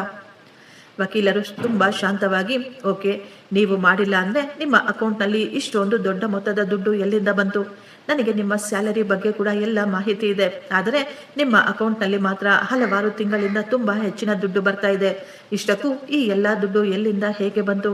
ಈ ಮಾತು ಕೇಳಿ ಶರತ್ ಶಾಕಿನಿಂದ ಹಾಗೆಯೇ ಕುಳಿತುಕೊಂಡ. ಅವನ ಬಳಿ ಈಗ ಮಾತನಾಡಲು ಏನೂ ಇರಲಿಲ್ಲ. ತಕ್ಷಣ ಪ್ರಿಯಾ ಅಳಲು ಶುರು ಮಾಡಿದ್ಲು. ಅವಳು ಅಳುತ್ತಾ, ದಯವಿಟ್ಟು ನಮ್ಮನ್ನು ಕ್ಷಮಿಸಿಬಿಡಿ, ನಾವು ತುಂಬಾ ದೊಡ್ಡ ತಪ್ಪು ಮಾಡಿಬಿಟ್ವಿ. ಆದರೆ ನಮಗೆ ಬೇರೆ ದಾರಿ ಇರಲಿಲ್ಲ. ಶರತ್ ಮೇಲೆ ತುಂಬಾ ಸಾಲವಿದೆ. ಅವನು ಆನ್ಲೈನ್ನಲ್ಲಿ ದುಡ್ಡನ್ನು ಹೂಡಿಕೆ ಮಾಡಿದ್ದ. ಅದೆಲ್ಲವೂ ನಷ್ಟದಲ್ಲಿ ಮುಳುಗಿ ಹೋಯಿತು. ಆದ್ದರಿಂದಲೇ ನಮ್ಮ ತಲೆಯ ಮೇಲೆ ತುಂಬಾ ಹೆಚ್ಚಿನ ಸಾಲ ಬಂದು ಬಿದ್ದಿರೋದು. ನಾವುಗಳು ತುಂಬಾ ಟೆನ್ಷನ್ ನಲ್ಲಿದ್ದೆವು. ನಮಗೆ ಗೊತ್ತಾಗ್ಲಿಲ್ಲ ಮುಂದೆ ನಾವೇನು ಮಾಡಬೇಕು, ಹೇಗೆ ಇದರಿಂದ ಹೊರಗೆ ಬರಬೇಕು ಅಂತ. ಆದ್ದರಿಂದಲೇ ನಾವು ಯೋಚನೆ ಮಾಡ್ತಾ ಇದ್ವಿ. ಅತ್ತೆಯ ಬಳಿ ಎಷ್ಟೊಂದು ದುಡ್ಡಿದೆ, ಅವರು ಒಂಟಿಯಾಗಿ ಬೇರೆ ಇದ್ದಾರೆ. ಅವರಿಗೆ ಇಷ್ಟೊಂದು ದುಡ್ಡಿನ ಅವಶ್ಯಕತೆ ಏನಿದೆ? ನಾವು ಅವರಿಂದ ಈ ದುಡ್ಡನ್ನು ತೆಗೆದುಕೊಂಡು ನಂತರ ನಿಧಾನವಾಗಿ ಕೊಟ್ಟು ಬಿಡೋಣ ಅಂತ ಅಂದುಕೊಂಡಿದ್ವಿ. ಪ್ರಿಯಾ ಮಾತು ಕೇಳಿ ಶರತ್ ಕೂಡ ತಲೆ ಬಗ್ಗಿಸಿಕೊಂಡು, ಅಮ್ಮ, ನಮ್ಮನ್ನು ಕ್ಷಮಿಸಿಬಿಡಿ, ನಾವು ತುಂಬಾ ದೊಡ್ಡ ತಪ್ಪು ಮಾಡಿಬಿಟ್ವಿ. ಆದರೆ ನಾನು ನಿನ್ನ ಮಗ, ದಯವಿಟ್ಟು ನನ್ನನ್ನು ಕ್ಷಮಿಸಿಬಿಡು ಅಂತ ಹೇಳಿದ. ನನ್ನ ಮಗನನ್ನು ಆ ರೀತಿ ನೋಡಿ ನನ್ನ ಹೃದಯ ಒಡೆದು ಹೋಗಿತ್ತು. ಇವನು ನನ್ನ ಮಗ, ನಾನು ಎಷ್ಟೋ ಕಷ್ಟಪಟ್ಟು ಹೆತ್ತು ಹೊತ್ತು ಸಾಕಿ ಸಲಹಿದ ಮಗ. ಈ ದಿನ ನನ್ನ ಮುಂದೆ ಅಳುತ್ತಾ ಬೇಡಿಕೊಳ್ತಾ ಇದ್ದ. ಯಾಕೆಂದ್ರೆ ಈ ದಿನ ಅವನ ಕಳ್ಳತನ ಮಾಡಿ ಸಿಕ್ಕಿ ಹಾಕಿಕೊಂಡಿದ್ದ. ಒಂದು ವೇಳೆ ಈ ದಿನ ಅವನ ತಪ್ಪು ಸಿಕ್ಕಿ ಹಾಕಿಕೊಂಡಿರ್ಲಿಲ್ಲ ಅಂದಿದ್ರೆ ಅವರಿಬ್ಬರು ಖಂಡಿತ ಕೆಲವು ದಿನಗಳ ನಂತರ ನನ್ನನ್ನು ಬೀದಿಯಲ್ಲಿ ನಿಲ್ಲಿಸಿ ಈ ದೇಶ ಬಿಟ್ಟು ಓಡಿ ಹೋಗಿರ್ತಾ ಇದ್ರು. ಇದೆಲ್ಲವನ್ನು ಯೋಚಿಸಿ ನನ್ನ ಕಣ್ಣುಗಳಲ್ಲಿ ನೀರು ತುಂಬಿ ಬರ್ತಾ ಇತ್ತು. ಶರತ್, ನೀನು ಕೇವಲ ನನ್ನ ದುಡ್ಡನ್ನು ಮಾತ್ರ ಕಳ್ಳತನ ಮಾಡಲಿಲ್ಲ, ನೀನು ನನ್ನ ನಂಬಿಕೆಯನ್ನು ಕೂಡ ಕೊಂದು ಹಾಕ್ದೆ. ನೀನು ನನ್ನ ಗೌರವವನ್ನು ಹಾಳು ಮಾಡಿಬಿಟ್ಟೆ. ಏರ್ಪೋರ್ಟ್ನಲ್ಲಿ ನೀನು ಎಲ್ಲರ ಮುಂದೆ ನನ್ನನ್ನು ಅವಮಾನ ಮಾಡಿದೆ. ನಾನು ನಿಮ್ಮ ಮೇಲೆ ಭಾರವಾಗಿದ್ದೇನೆ ಅನ್ನುವ ರೀತಿ ನೀವಿಬ್ಬರೂ ನಡೆದುಕೊಂಡ್ರಿ. ಇದೆಲ್ಲವೂ ಈ ದುಡ್ಡು ಕಳ್ಳತನ ಮಾಡಿದ್ದಕ್ಕಿಂತ ತುಂಬಾ ದೊಡ್ಡ ಅಪರಾಧ. ತಕ್ಷಣ ಶರತ್ ಹೇಳ್ದ, ಅಮ್ಮ, ನನಗೆಲ್ಲ ಗೊತ್ತು, ನಾನು ತುಂಬಾ ದೊಡ್ಡ ತಪ್ಪು ಮಾಡಿದ್ದೀನಿ ಅಂತ. ಆದರೆ ನನಗೆ ಒಂದೇ ಒಂದು ಅವಕಾಶ ಕೊಡಿ, ನಾನು ಖಂಡಿತ ಬದಲಾಗ್ತೀನಿ. ಭಾರತಿ ಮೇಡಮ್, ಈಗ ತೀರ್ಮಾನ ನೀವು ಮಾಡಬೇಕು. ನೀವು ಒಪ್ಪಿಕೊಂಡ್ರೆ ಇವರ ಮೇಲೆ ಪೊಲೀಸ್ ಕೇಸು ಸಹ ಮಾಡಬಹುದು. ಬೇಡ ಅಂತ ಹೇಳಿದ್ರೆ ನಾವು ಕುಳಿತುಕೊಂಡು ಮಾತನಾಡಿಕೊಳ್ಳಬಹುದು ನಿಮ್ಮ ಷರತ್ತುಗಳ ಅನ್ವಯ ಅಂತ ವಕೀಲರು ಹೇಳಿದ್ರು. ನನಗನ್ನಿಸ್ತಾ ಇತ್ತು ಇವರಿಗೆ ಖಂಡಿತ ಶಿಕ್ಷೆ ಕೊಡಿಸ್ಬೇಕು, ಇವರು ತುಂಬಾ ದೊಡ್ಡ ಮೋಸಗಾರರು ಅಂತ. ಆದರೆ ನನ್ನ ಕರುಳು ಹೇಳ್ತಾ ಇತ್ತು, ಇವನು ನಿನ್ನ ಮಗ, ನೀನು ನಿನ್ನ ಮಗನ ಜೀವನವನ್ನು ಹಾಳು ಮಾಡ್ತೀಯಾ? ಸ್ವಲ್ಪ ಸಮಯ ಯೋಚಿಸಿ ನಂತರ ಹೇಳಿದೆ, ಇಲ್ಲ, ನಾನು ಇವರ ಮೇಲೆ ಪೊಲೀಸ್ ಕೇಸನ್ನು ಮಾಡಿಸುವುದಿಲ್ಲ. ಆದರೆ ನನ್ನ ಕೆಲವೊಂದು ಷರತ್ತುಗಳು ಇದ್ದಾವೆ. ಮೊದಲನೆಯ ಷರತ್ತು, ಇವರಿಬ್ಬರು ನನ್ನ ಎಲ್ಲ ದುಡ್ಡನ್ನು ನನಗೆ ವಾಪಸ್ ಕೊಟ್ಟು ಬಿಡಬೇಕು. ಇವರು ನನ್ನ ಮನೆಯಿಂದ ತಮ್ಮ ಎಲ್ಲ ಸಾಮಾನುಗಳನ್ನು ತೆಗೆದುಕೊಂಡು ಹೊರಗೆ ಹೋಗಬೇಕು. ಅವರು ಇನ್ನು ಮುಂದೆ ನನ್ನ ಮನೆಗೆ ಯಾವತ್ತೂ ವಾಪಸ್ ಬರಬಾರದು. ಮೂರನೆಯದಾಗಿ, ನನ್ನ ಎಲ್ಲ ಕಾಗದ ಪತ್ರಗಳು ಕೇವಲ ನನ್ನ ಬಳಿ ಮಾತ್ರ ಇರಬೇಕು. ನಾನು ಇನ್ನು ಮುಂದೆ ಯಾವುದೇ ಕಾಗದ ಪತ್ರಗಳ ಮೇಲೆ ಸೈನ್ ಮಾಡೋದಿಲ್ಲ. ವಕೀಲರೇ, ನೀವು ಒಂದು ಕಾಗದವನ್ನು ತಯಾರು ಮಾಡಿ ಅದರಲ್ಲಿ ಎಲ್ಲವನ್ನೂ ಬರೆಯಿರಿ. ಕೊನೆಯ ಷರತ್ತು, ಭವಿಷ್ಯದಲ್ಲಿ ಇವರು ಮತ್ತೆ ನನ್ನ ಜೊತೆ ಇದೇ ರೀತಿ ಮಾಡಲು ಏನಾದರೂ ಪ್ರಯತ್ನ ಪಟ್ಟರೆ ನಾನು ಈ ಬಾರಿ ಏನನ್ನು ಯೋಚಿಸದೆ ನೇರವಾಗಿ ಪೊಲೀಸರ ಬಳಿ ಹೋಗಬೇಕಾಗುತ್ತೆ. ಇವರನ್ನು ನಾನು ಖಂಡಿತ ಕ್ಷಮಿಸುವುದಿಲ್ಲ. ವಕೀಲರು ಹೇಳಿದರು, ಮೇಡಮ್, ನೀವು ಸರಿಯಾದ ನಿರ್ಧಾರ ತೆಗೆದುಕೊಂಡಿದ್ದೀರಾ. ಶರತ್, ನೀವು ಈ ಷರತ್ತುಗಳಿಗೆ ಒಪ್ಪಿಕೊಂಡಿದ್ದೀರಾ ಅಂತ ಕೇಳಿದಾಗ ಅವರಿಬ್ಬರು ತಕ್ಷಣ ತಲೆ ಹಾಡಿಸಿದ್ರು. ಹೌದು, ನಾವಿಬ್ಬರು ಒಪ್ಪಿಕೊಂಡಿದ್ದೇವೆ. ನಾನು ಎಲ್ಲ ದುಡ್ಡನ್ನು ಖಂಡಿತ ವಾಪಸ್ ಕೊಟ್ಟು ಬಿಡ್ತೀನಿ. ಮುಂದೆ ಯಾವತ್ತೂ ಈ ರೀತಿ ಮಾಡೋದಿಲ್ಲ ಅಂತ ಇಬ್ಬರು ಹೇಳಿದ್ರು. ವಕೀಲರು ಹೇಳ್ತಾ ಇದ್ರು, ನಾಳೆ ಬೆಳಿಗ್ಗೆ ನಾನು ಎಲ್ಲ ಡಾಕ್ಯುಮೆಂಟ್ಸ್ಗಳನ್ನು ರೆಡಿ ಮಾಡಿಸ್ತೀನಿ. ನೀವೆಲ್ಲರೂ ಅದರ ಮೇಲೆ ಸೈನ್ ಮಾಡಬೇಕು. ಶರತ್, ಮೊದಲನೆಯ ಕಂತನ್ನು ನೀನು ಈ ತಿಂಗಳ ಕೊನೆಯ ಒಳಗೆ ಅವರಿಗೆ ಕೊಟ್ಟು ಬಿಡಬೇಕು ಅಂತ ಹೇಳಿದಾಗ, ಆಯಿತು, ನಾವು ಕೊಟ್ಟು ಬಿಡ್ತೀವಿ ಅಂತ ಹೇಳಿ ಅವರಿಬ್ಬರು ಇನ್ನೇನು ಮಾತನಾಡದೆ ಸೈಲೆಂಟ್ ಆಗಿ ಅಲ್ಲಿಂದ ಹೊರಟು ಹೋದರು. ಅವರ ಮುಖಗಳ ಮೇಲೆ ಅದೆಷ್ಟೊಂದು ನಾಚಿಕೆ ತುಂಬಿಕೊಂಡಿತ್ತು. ಈಗ ಅವರ ಎಲ್ಲ ಸತ್ಯ ಎಲ್ಲರ ಮುಂದೆ ಬಂದು ಬಿಟ್ಟಿತ್ತು. ಅವರೆಲ್ಲರೂ ಹೋದ ನಂತರ ಶಾಂತಿ ನನ್ನನ್ನು ತಪ್ಪಿಕೊಂಡು ಹೇಳಿದ್ಲು, ಭಾರತಿ, ನೀನು ತುಂಬಾ ಧೈರ್ಯ ತೋರಿಸಿದೀಯಾ, ನೀನು ನಿಜವಾಗಿಯೂ ತುಂಬಾ ಧೈರ್ಯವಂತೆ. ವಕೀಲರು ಕೂಡ ಹೇಳ್ತಾ ಇದ್ರು, ಮೇಡಮ್, ನೀವು ನಿಜವಾಗಿಯೂ ಈ ದಿನ ಸರಿಯಾದ ನಿರ್ಧಾರ ತೆಗೆದುಕೊಂಡಿದ್ದೀರಾ. ಅವರಿಗೆ ನೀವು ಶಿಕ್ಷೆಯನ್ನು ಕೊಟ್ಟಿದ್ದೀರಾ, ಜೊತೆಗೆ ಒಂದು ಅವಕಾಶ ಸಹ ಕೊಟ್ಟಿದ್ದೀರಾ. ಮ್ಯಾನೇಜರ್ ಕೂಡ ಹೇಳ್ತಾ ಇದ್ರು, ಮೇಡಮ್, ನೀವು ಸರಿಯಾದ ನಿರ್ಧಾರ ತೆಗೆದುಕೊಂಡಿದ್ದೀರಾ. ಮುಂದೆ ಇವರು ಯಾವತ್ತೂ ನಿಮ್ಮ ಅಕೌಂಟ್ನಲ್ಲಿ ಕೈ ಆಡಿಸದ ಹಾಗೆ ನಾನು ನೋಡಿಕೊಳ್ಳುತ್ತೇನೆ ಅಂತ ಹೇಳಿದರು. ನಾನು ಎಲ್ಲರಿಗೂ ಧನ್ಯವಾದಗಳನ್ನು ಹೇಳಿ ಅಲ್ಲಿಂದ ಹೊರಗಡೆ ಬಂದು ಬಿಟ್ಟೆ. ಈಗ ಸಾಯಂಕಾಲವಾಗ್ತಾ ಇತ್ತು. ಎಲ್ಲರೂ ಅವರವರ ಮನೆಗಳಿಗೆ ವಾಪಸ್ ಹೋಗ್ತಾ ಇದ್ರು. ನಾನು ಅಲ್ಲೇ ಹೊರಗೆ ನಿಂತುಕೊಂಡು ಯೋಚಿಸ್ತಾ ಇದ್ದೆ. ನನ್ನ ಭುಜದ ಮೇಲಿದ್ದ ಭಾರ ಈಗ ಪೂರ್ತಿಯಾಗಿ ಇಳಿದು ಹೋಗಿತ್ತು ಅಂತ ನನಗನ್ನಿಸ್ತಾ ಇತ್ತು. ನಾನು ನನಗಾಗಿ ಮಾಡಿದ ಹೋರಾಟದಲ್ಲಿ ನಾನು ಗೆದ್ದಿದ್ದೆ. ಮಾರನೆಯ ದಿನ ಶರತ್ ಮತ್ತು ಪ್ರಿಯಾ ಇಬ್ಬರೂ ಬಂದು ಆ ಪತ್ರಗಳ ಮೇಲೆ ಸೈನ್ ಕೂಡ ಮಾಡಿಕೊಟ್ಟಿದ್ರು. ಕೆಲವು ದಿನಗಳ ನಂತರ ಶರತ್ ಮೊದಲನೆಯ ಕಂತಿನ ದುಡ್ಡನ್ನು ವಾಪಸ್ ಕೊಟ್ಟಿದ್ದ. ಅವನು ನನಗೆ ಒಂದೇ ಒಂದು ಫೋನ್ ಕೂಡ ಮಾಡಲಿಲ್ಲ, ಮೆಸೇಜ್ ಕೂಡ ಮಾಡಲಿಲ್ಲ. ಕೇವಲ ದುಡ್ಡನ್ನು ಅಕೌಂಟ್ಗೆ ಟ್ರಾನ್ಸ್ಫರ್ ಮಾಡಿದ್ದ ಅಷ್ಟೇ. ನಾನು ಬ್ಯಾಂಕಿಗೆ ಹೋದಾಗ ಮ್ಯಾನೇಜರ್ ನನಗೆ ಒಂದು ಲಾಕರ್ ಅನ್ನು ಸಹ ಓಪನ್ ಮಾಡಿಕೊಟ್ರು. ನಾನು ನನ್ನ ಎಲ್ಲ ಮುಖ್ಯವಾದ ಡಾಕ್ಯುಮೆಂಟ್ಸ್ಗಳನ್ನು ಆ ಲಾಕರ್ನಲ್ಲಿ ಸೇಫ್ ಆಗಿ ಎತ್ತಿಟ್ಟೆ. ಪ್ರತಿ ತಿಂಗಳು ಶರತ್ ದುಡ್ಡನ್ನು ಅಕೌಂಟ್ಗೆ ಟ್ರಾನ್ಸ್ಫರ್ ಮಾಡ್ತಾ ಇದ್ದ. ಆ ದಿನದಿಂದ ಅವನು ನನಗೆ ಒಂದೇ ಒಂದು ಬಾರಿ ಕೂಡ ಫೋನ್ ಮಾಡಲಿಲ್ಲ. ನಾನು ಕೂಡ ಅವರಿಗೆ ಫೋನನ್ನು ಮಾಡಲಿಲ್ಲ. ನಮ್ಮ ಸಂಬಂಧ ಮುಗಿದು ಹೋದ ಹಾಗೆ ಅನ್ನಿಸುತ್ತಿತ್ತು. ನಂತರ ನಾನು ಒಂದು ವಿಲ್ಲನ್ನು ರೆಡಿ ಮಾಡಿಸಿದೆ. ನಾನು ಸತ್ತ ನಂತರ ನನ್ನ ಎಲ್ಲ ಪ್ರಾಪರ್ಟಿ ಮತ್ತು ನನ್ನ ದುಡ್ಡು ಯಾರಿಗೆ ಹೋಗಬೇಕು, ಏನಾಗಬೇಕು ಅಂತ. ನಾನು ನನ್ನ ಪೂರ್ತಿ ಆಸ್ತಿಯಲ್ಲಿ ಅರ್ಧ ಭಾಗವನ್ನು ನನ್ನ ಮಗ ಶರತ್ನ ಹೆಸರಿಗೆ ಬರೆದಿದ್ದೆ. ಉಳಿದ ಅರ್ಧ ಭಾಗವನ್ನು ನಾನು ಮದರ್ ತೆರೆಸಾ ಓಲ್ಡ್ ಏಜ್ ಹೋಮ್ಗೆ ಬರೆದು ಬಿಟ್ಟೆ. ನನ್ನ ಜೀವನ ಈಗ ನನ್ನ ಷರತ್ತುಗಳ ಮೇಲೆ ನನಗೆ ಬೇಕಾದ ಹಾಗೆ ನಡೆಯುತ್ತಿತ್ತು. ನನ್ನ ಮೇಲೆ ನನಗೆ ಎಷ್ಟೋ ಹೆಮ್ಮೆ ಅನ್ನಿಸ್ತಾ ಇತ್ತು. ಎಷ್ಟೋ ಹತ್ತಿರದ ಸಂಬಂಧಗಳಾದರೂ ಕಣ್ಣು ಮುಚ್ಚಿಕೊಂಡು ಅವರ ಮೇಲೆ ವಿಶ್ವಾಸ ತೋರಿಸುವುದು ಸರಿಯಲ್ಲ. ನಮ್ಮ ಎಚ್ಚರಿಕೆಯಲ್ಲಿ ನಾವು ಇರಲೇಬೇಕು ಅಲ್ವಾ? ದುರಾಸೆ ಮನುಷ್ಯರ ಕೈಯಲ್ಲಿ ಏನು ಬೇಕಾದರೂ ಮಾಡಿಸುತ್ತೆ. ಆತ್ಮಗೌರವದಿಂದ ಧೈರ್ಯವಾಗಿ ಸರಿಯಾದ ಸಮಯಕ್ಕೆ ನಾವು ತೆಗೆದುಕೊಂಡ ಒಂದು ನಿರ್ಧಾರ ನಮ್ಮ ಜೀವನವನ್ನು ಎಂತಹ ಕಠಿಣ ಸ್ಥಿತಿಯಿಂದಲೂ ಕಾಪಾಡುತ್ತದೆ ಅಲ್ವಾ? ಫ್ರೆಂಡ್ಸ್, ಈ ಸ್ಟೋರಿ ನಿಮಗೆ ಇಷ್ಟವಾಗಿದ್ದರೆ ಒಂದು ಲೈಕ್ ಮಾಡಿ ಮತ್ತು ನಮ್ಮ ಚಾನಲನ್ನು ಸಬ್ಸ್ಕ್ರೈಬ್ ಮಾಡಿಕೊಳ್ಳಿ. Thank you. ಧನ್ಯವಾದಗಳು.